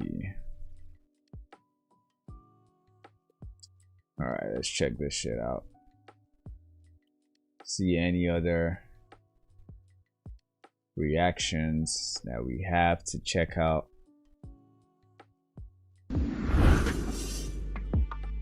UFC 322 is just wrapped up. Here is your full mount MMA recap. Hey, what's up, guys? I'm here in New York, Madison Square Garden, UFC 322. Great fight. Can't wait to see the final. On the prelims tonight, Bo Nickel knocked Adolfo Vieira out cold in the 3rd round. Ariel Helwani reacted saying Bo Nickel vicious head kick KO. Y'all must have forgot. Henry Cejudo said what a... Yeah, Bo Nickel was impressive, man. Bo Nickel was impressive. I'm not gonna lie. Shout out to Bo Nickel, man. That was an impressive win. That was an impressive win. I thought he was gonna win by a decision. I thought he was gonna win by a what they call it. If he was gonna finish, I would have thought it was a submission, but I really did think it was gonna be by a decision, and he pulled up a very impressive win by a head kick knockout. Got the performance of the night. Impressive shit. The real go GSP. Hey, yo, where's my... Alright, 2K, you want to be a mod? You know what? You've been a day one, man. Been a day one. And we're growing the community. Alright, we gain more viewers and stuff. So, as a mod, just one rule. You deserve it, man. Real one. Let me go ahead. I do need a new mod.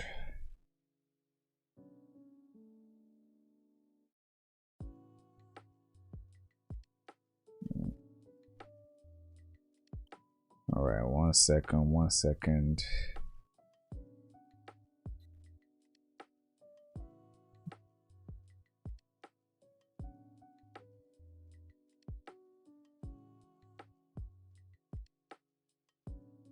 All right. Yeah, you're right. You're right, man. Gotta be safe. Appreciate you, man. Shout out to Teal Kid. All right, let's get back to this. Hulk says, shared by UFC fans in the middle of UFC 322 press conference, featured in UFC build-up material for UFC 322. Gets in bro, Dylan Dance tonight. John Parks, for real, man. And the guy hasn't even hasn't been on a big stage, but he's John Park is out here building a legacy for himself, for real, without doing one. The knockout. Bo Nickel just silenced all the doubters with one punch. Terrence McKinney reacted saying, out of nowhere, sheesh. Matt Brown thought Rodolfo Vieira was a tailor-made matchup for Bo. He said this is the progression we expected from him, and he's living up to it. Glover Teixeira said kind of disappointing to see two great grapplers that are only striking. As a fan, I wish I could see more grappling in this fight. Muhammad Makhachev says... But that's the thing, though. That's always the UFC. It's always been like that. When two grapplers meet, turns to a striking battle. They cancel each other off. Always happens. What a KO. And Corey Anderson wrote, who saw that coming? Beautiful head kick KO from Bo. You know, I think I performed pretty well.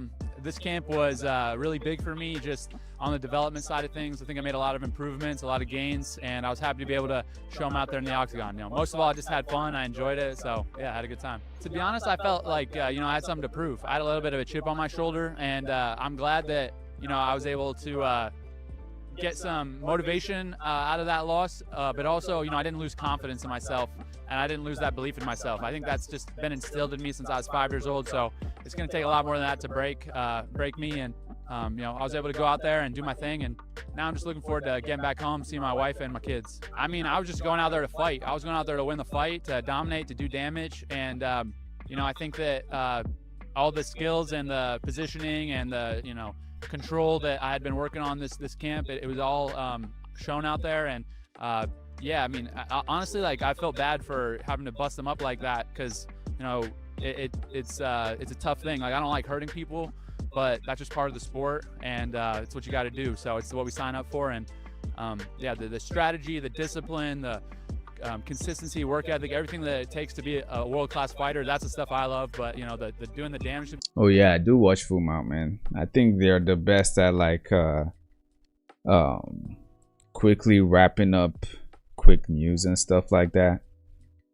They catch a lot of good stuff. I don't know how they do it. Let's see. Damn, Benil Dariush versus BSD, man. Tough shit for Benny Boy. Tough night for Benny Boy. I think he needs to retire. First round. This was the 6th fastest knockout in UFC lightweight history. Every Cejudo reacted saying BSD is on a compelling revenge tour. For real. Made it look easy. Although Benoit Saint Denis, Ariel Helwani reacted saying BSD first round KO. All the way back now. Chris Gutierrez reacted saying, holy BSD, what a KO. To make quotes that way. Bo Nickel's win was impressive, not gonna lie. Yeah, it was. It was very impressive. Biggest factor with Islam is you cannot beat Islam if Hezbollah is there in the arena. You just cannot. Hezbollah is the black magic last boss. These Dagestanis are using him. John Park KO Dennis. The best base for Dagestani MMA is John Park, is Hezbollah. Yeah. I was ready for 3 but yeah, it was fast, and sometimes it happens, so the plan about it. Yeah, we have worked a lot on the game plan, which I wasn't doing before, and so yeah, I mean, if I have the possibility to use grappling against a top striker and striking against a top grappler, I will do it. Putting my pressure on, and the things that fight, and I was ready for being able to work with the team, with the MMA head coach, learning to use a game plan, not fight only on instinct, and to listen to my body, not to put your ears aside, to be able to listen to the body, to put the game plan, work on weakness and less than I'm ready for the fight I come up with. And to be amazing to like with that.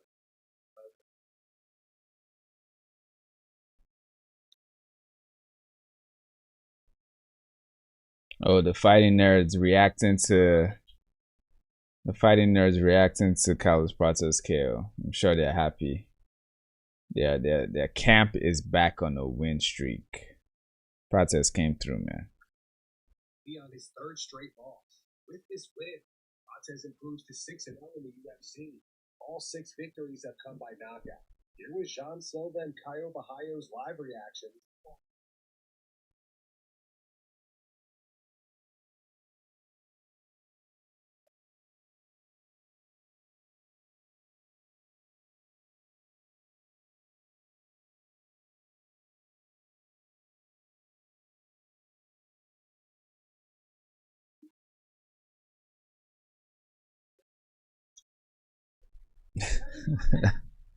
Them boys are ecstatic.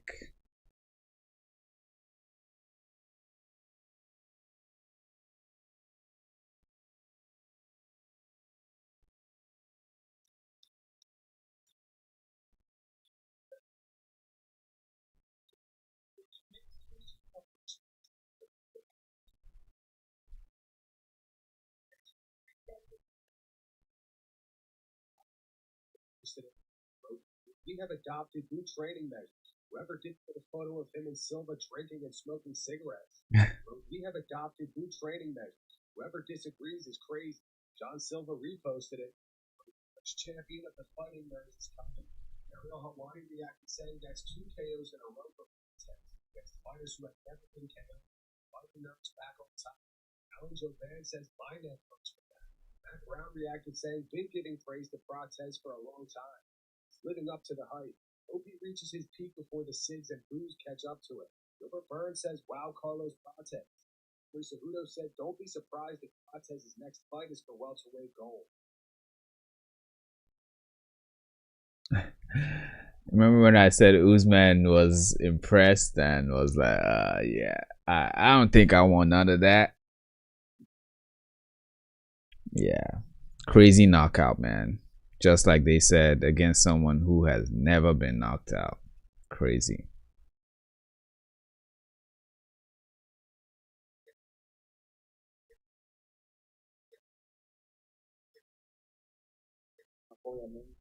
By the way, I'm pretty good stuff. The first round of the UFC, when I call it region there, knocking out. Then Japanese, the same, because you can knock it, Japanese out, and then knocking out.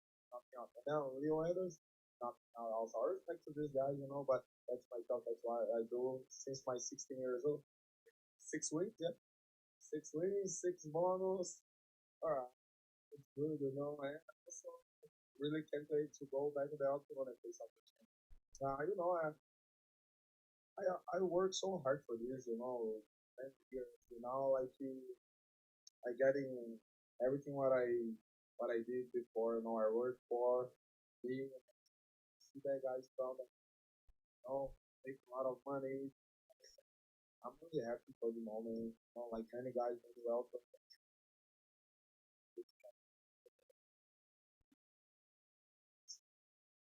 Nothing.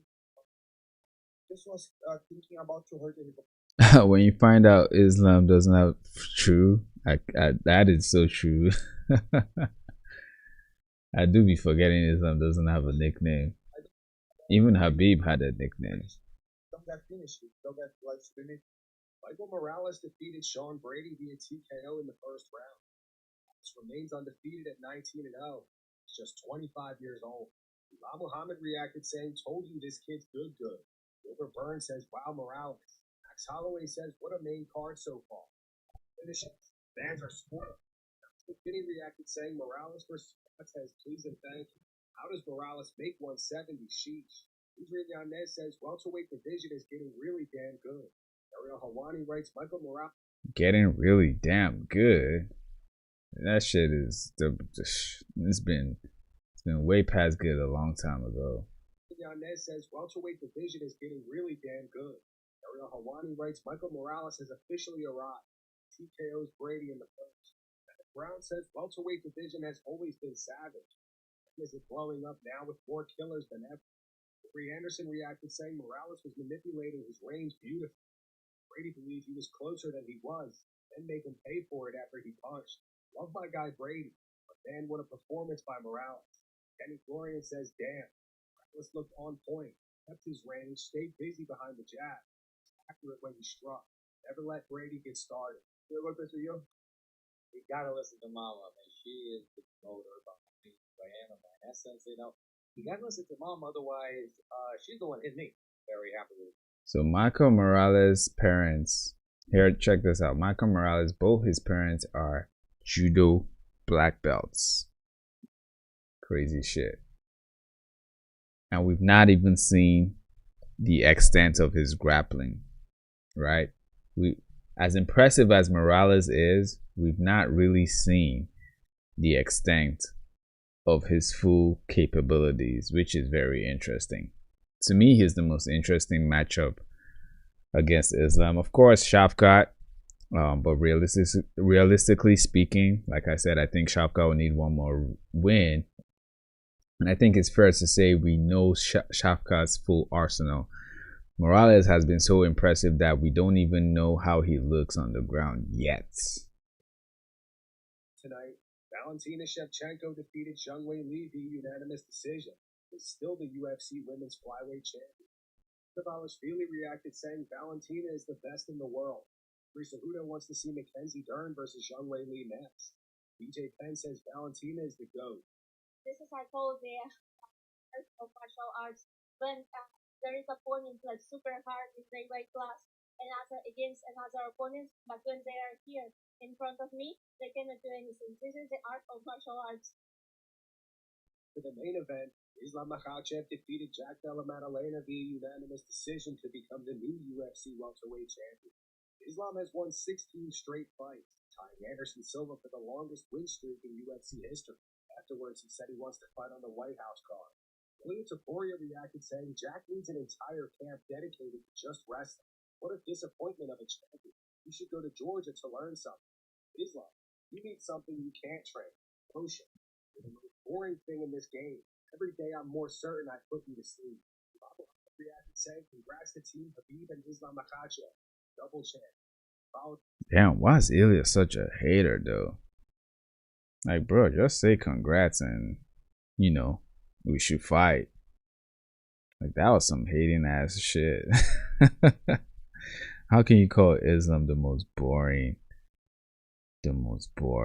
fighter? Like, come on, man. That is some hater shit. That is some hater shit. Up saying welterweight division got me motivated today. That's beat me show out. Jamal Hill reacted saying Islam broke him. He's completely demoralized. That Brown thought Jack Della Maddalena's corner did a terrible job. Valentina says congratulations, new welterweight champion Islam. Well deserved. Makhachev says great job by Islam. Congratulations, champ. Dana White reacted saying #N new. Shot says congratulations to Islam. Excellent performance. Real challenge at 170 is still new. Sir, that life exchange. No cut bait. Kill. 5 round, no stop. I can wrestle. And I make this night so easy. 100 rounds. Let's go. Open the line. There was a huge brawl in the crowd tonight before the main card started between Islam's teammates and Dylan Dennis. If you look closely, Shevchenko, a.k.a. John Pork, lands some shots on Dylan.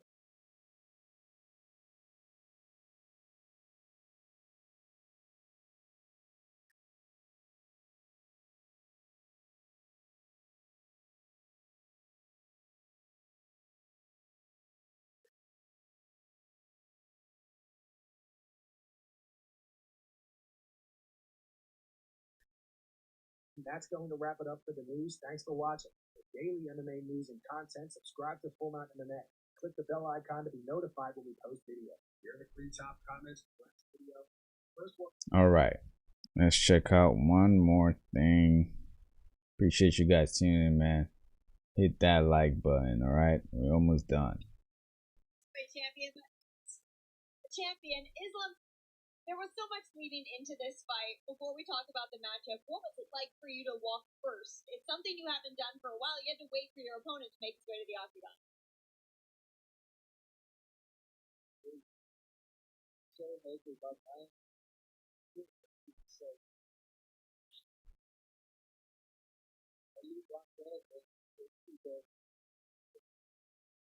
Should be happy. Were you for this fight? Did you feel any different for this fight than you have for other fights in your career?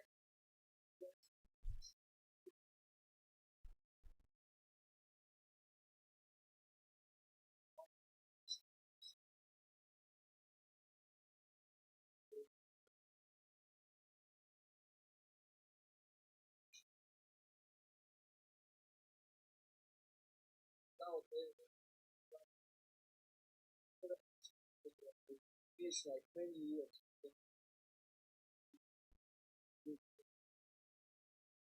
Absolutely. You had dominant wrestling, as we expected. You did some striking with Jack. You also threw a lot of kicks. What was the game plan that you prepared for with the team to come in there? Drizigo says Islam ain't beating Shafkat or Morales. I mean, I'm sure a lot of people said Islam ain't beating JDM.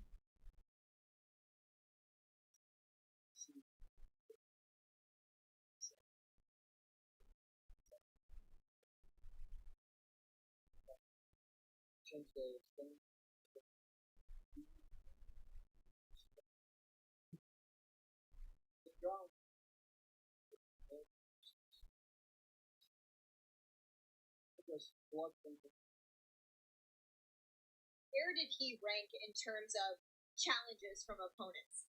He's a good. He's striking. If I go with him, that's what we want. Don't crazy. Corners told me, hey, just don't go crazy. Shoot. Make it high. So don't do it. He's the one of the best boxer. I can box with him, but why I make that's true. It's safer. Go. Easy. I will take it back. Everybody takes it.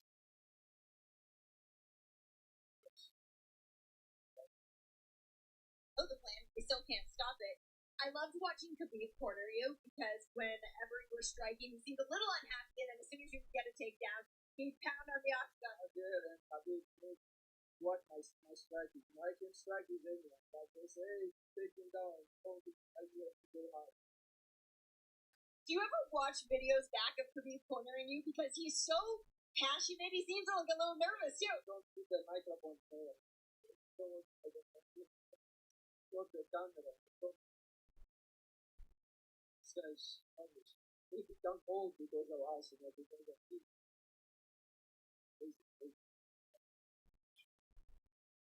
He's fighting that strength both sides. Did you watch the other welterweight fights before yours? And who do you think should be next? What did you think of those performances? So good.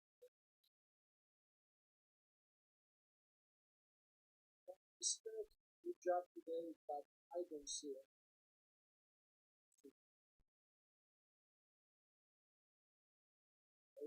Not big experience. What did it mean for you to be able to know that you accomplished this dream that you've set out for so long ago? And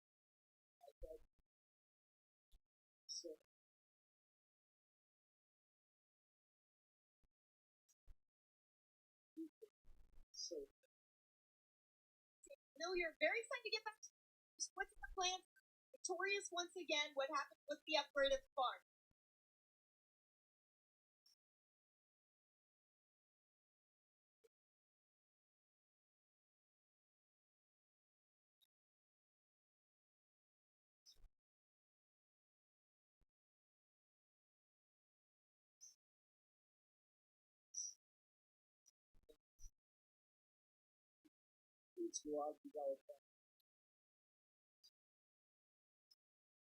may mean to you. I know they are so excited for you to get back home. Islam, congratulations. Thank you so much for your time.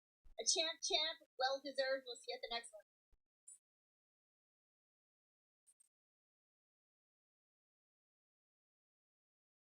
All right. Who else before we get out of here? Shevchenko breaks down here. All right, let's check out Morales.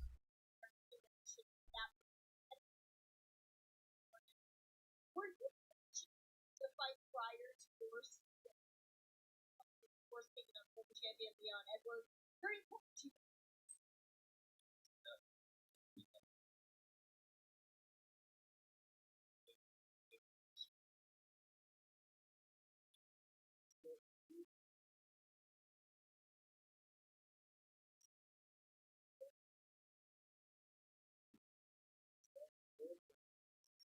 What's up, Mike Hawks?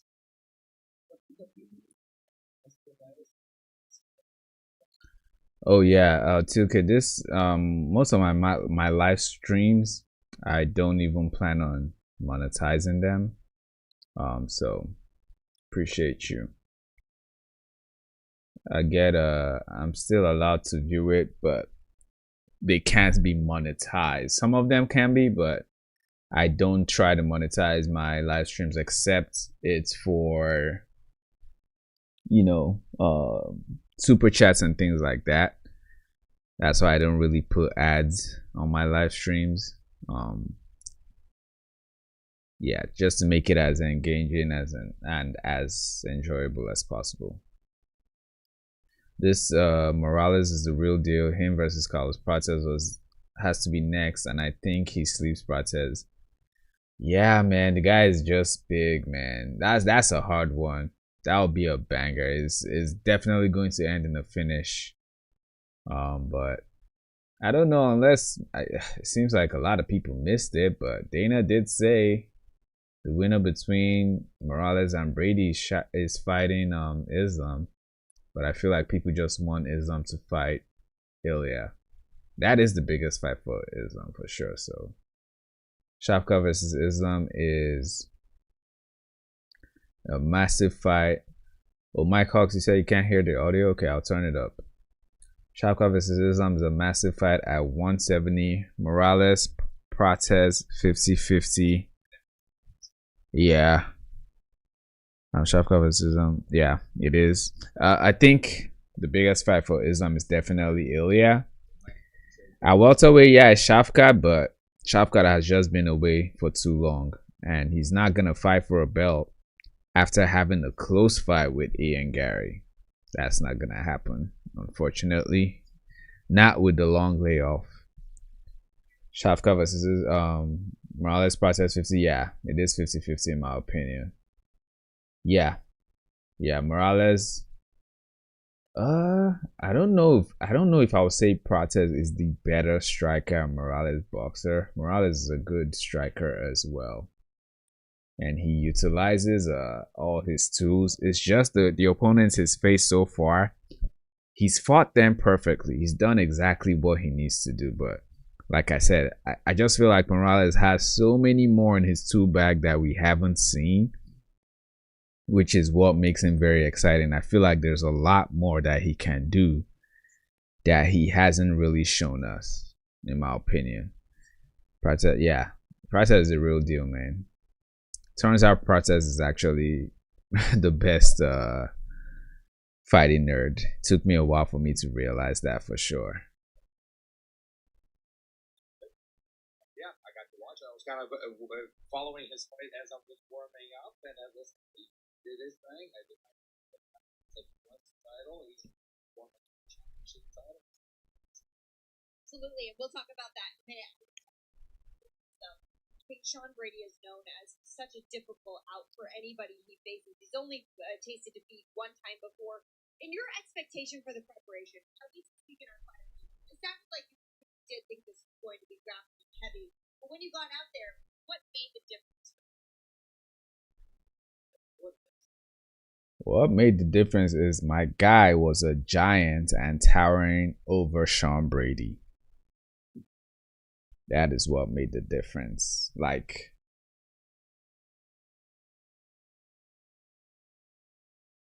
Sean Brady did not have.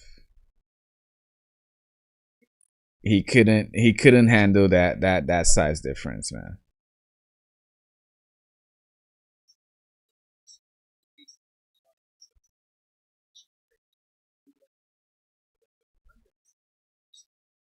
Okay, I see why the audio has an issue. Give me 1 second. 1 second.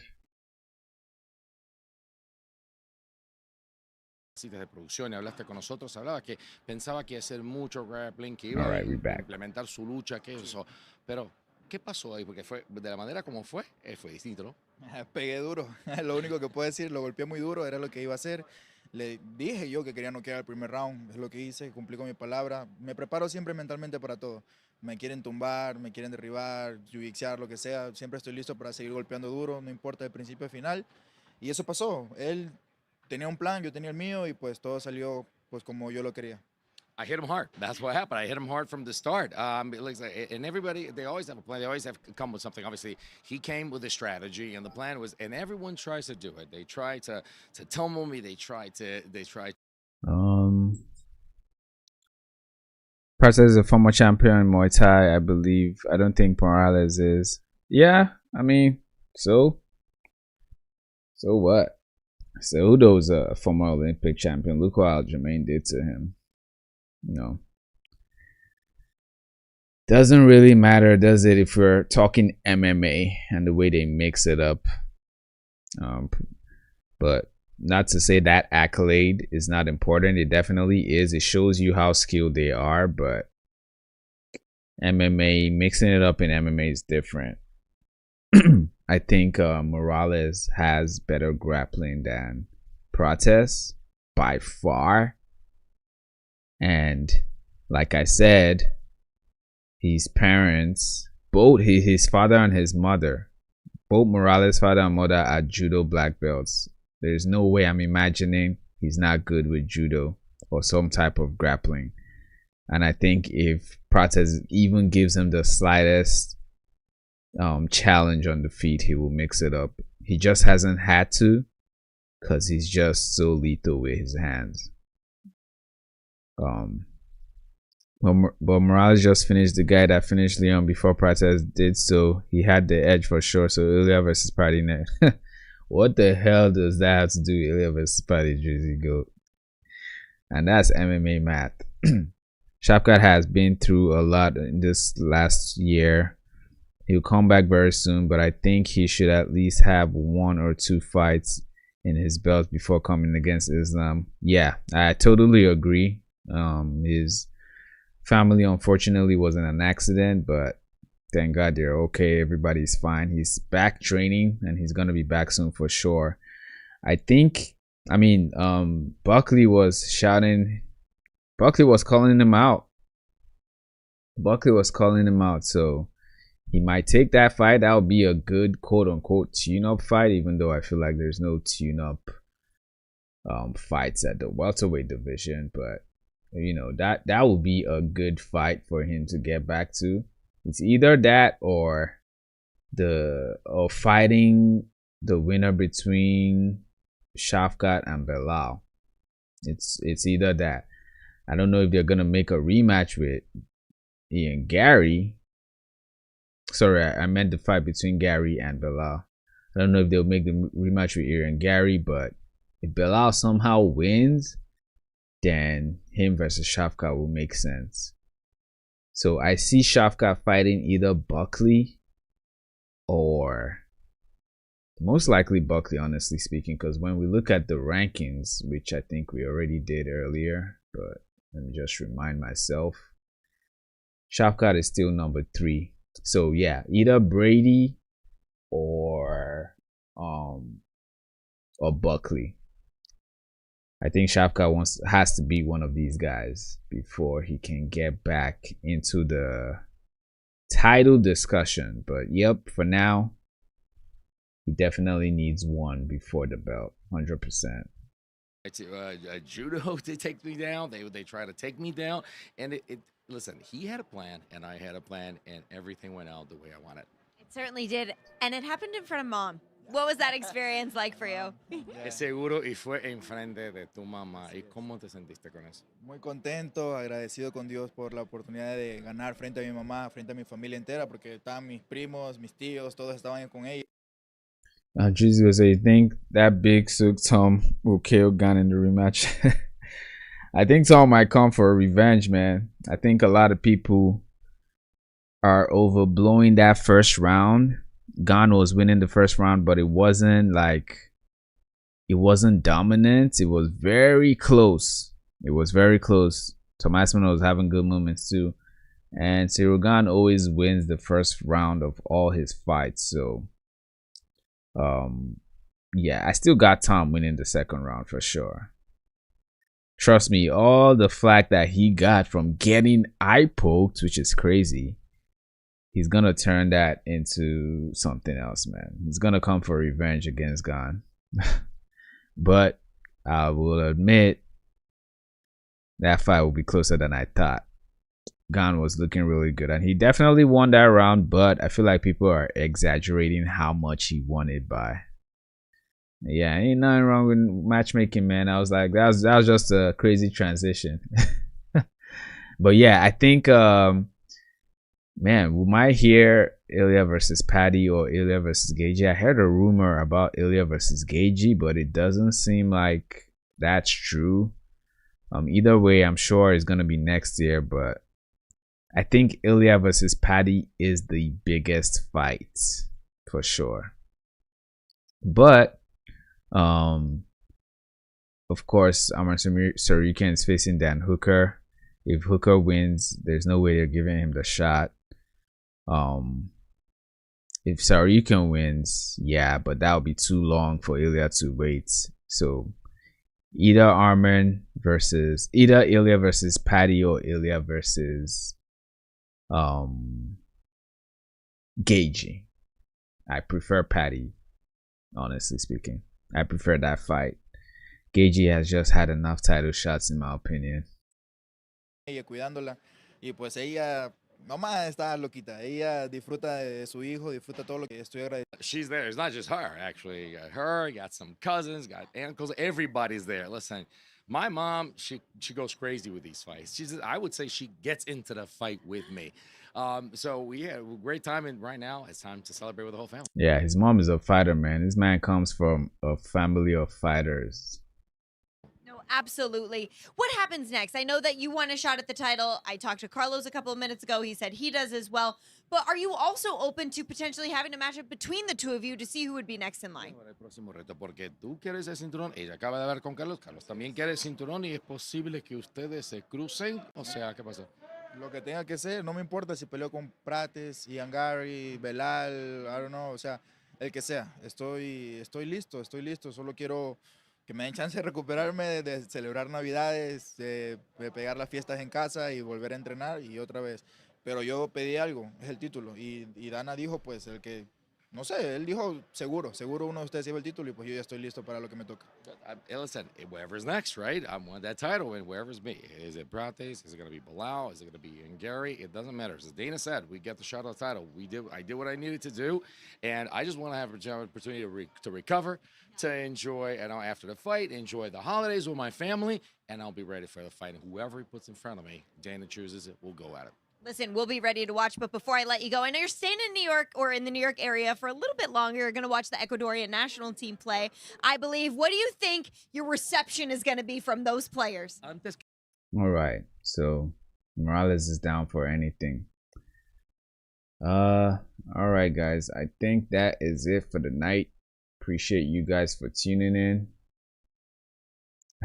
What kind of meme is this? Let's see if we missed anything else.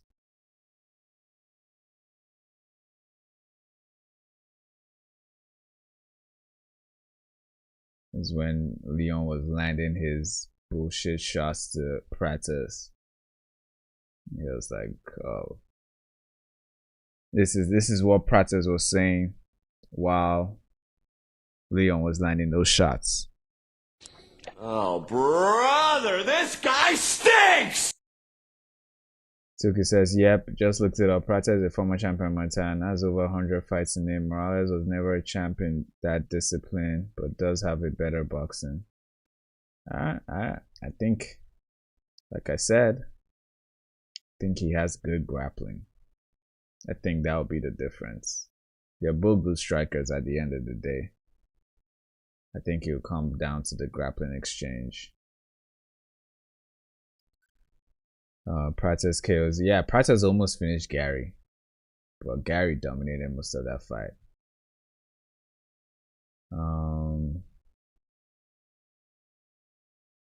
Alright guys. I appreciate you guys for tuning in. It's been a fun night. Crazy card indeed, man. I'll be dropping a video this week for sure. Several videos we're gonna be following up. Next live stream will probably be on Wednesday, so if you're not subscribed, go ahead and hit that subscription button. All right, like the stream. Actually, let me see. Let me quickly check how I did on my picks. I think I did decent, but not my best nights. Freaking Wellmaker ruined my parlay, of course. And it's so crazy how he was the most confident, he was my most confident pick. But that man messed my parlay up, man. My picks. Alright. I got 10 out of 13 correct. Not too shabby, not too shabby. I think I did really good with the prelims.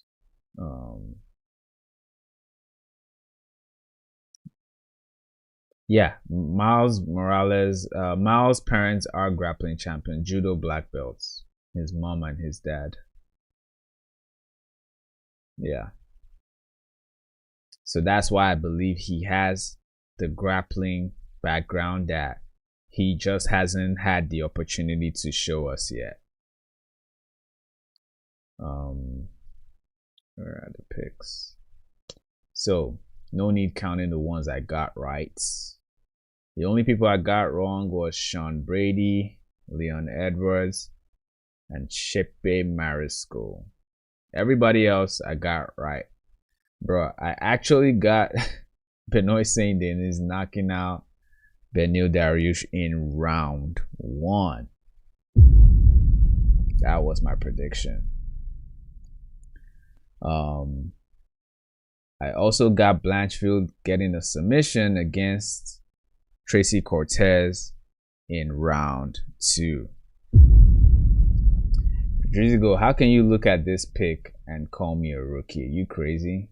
Because I picked Leon. I picked Leon because I thought he would have a boring decision win, which he was on the path to doing, actually. He was actually doing that good. But then he got caught. And I said that was a possibility. I literally said he most likely will get caught. But I gotta go with the potential that he's a veteran. This wrong pick for sure. But if you were in the stream, you know that I also said Prates had the big chance to knock him out because he knocks everybody out. Another perfect thing I picked was Dakars round 2 KO. Rodriguez. Which one again? Oh no, sorry, Dakos was round 1. Never mind. But yeah, the BSD one was, and Blanchfield, that's the ones I got 100%. Oh, of course, and Shevchenko decision. But yeah, good shit. All right, guys. Appreciate you guys for tuning in, man. Emmy has some good picks, sometimes great, definitely. Yeah, no rookie, man. Don't mind Drizigo. He just be hating, man. Anybody that watches this channel knows I am on point when it comes to the predictions.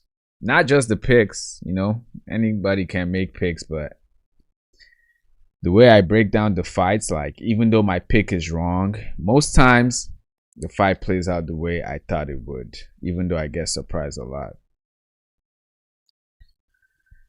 Yeah, I was objective with picking Leon. It was 50-50 for me, but shout out to Prates, man. Shout out to Prates. But that's it for tonight, guys. Hey, Drizzy Go. Appreciate you, man. I'm just messing with you, man. I know. You're day one. You're day one. You're day one. Alright, guys. Appreciate you guys so much for tuning in, man. Go ahead and like this stream, alright? We're gonna be doing the fight night recaps. This was a good one. I was waiting to get 1,000 views and I just hit it, so I appreciate you guys. Shout out to all the savages, man. Shout out to Teal Kit, shout out to Drizzy Goat, shout out to everybody. Thank you guys, man. All right, watch out for my videos on probably on Tuesday. All right, Monday or Tuesday, and then going live Wednesday to go over we're gonna go over this banger of a card, Taryukan versus Hooker. This is gonna be good. Hey, what's up, Rapida 94? Welcome, man. Welcome. Thank you for tuning in, man. Appreciate you. Welcome to the best live stream, man, if I do say so myself. But yeah, we're gonna break this down on Wednesday, so guys, go ahead and hit that subscribe button if you're not yet subscribed. Okay, live streams. So the new program, we make the recap on Wednesdays and predictions on Wednesdays, and then Friday nights we make the best stream, and then Saturday night we're gonna be doing a post-fight show. That is the new program. Of course, and between that, I'll be dropping my regular videos, but just wanted to keep you guys updated. All right. Yeah, it's pretty late, man. I need to go to bed. It's almost 4 a.m. where I am. Crazy shit. Had to try it out. I appreciate you guys tuning in, man. Stay safe. Don't drink and drive. I will see you guys later. Peace.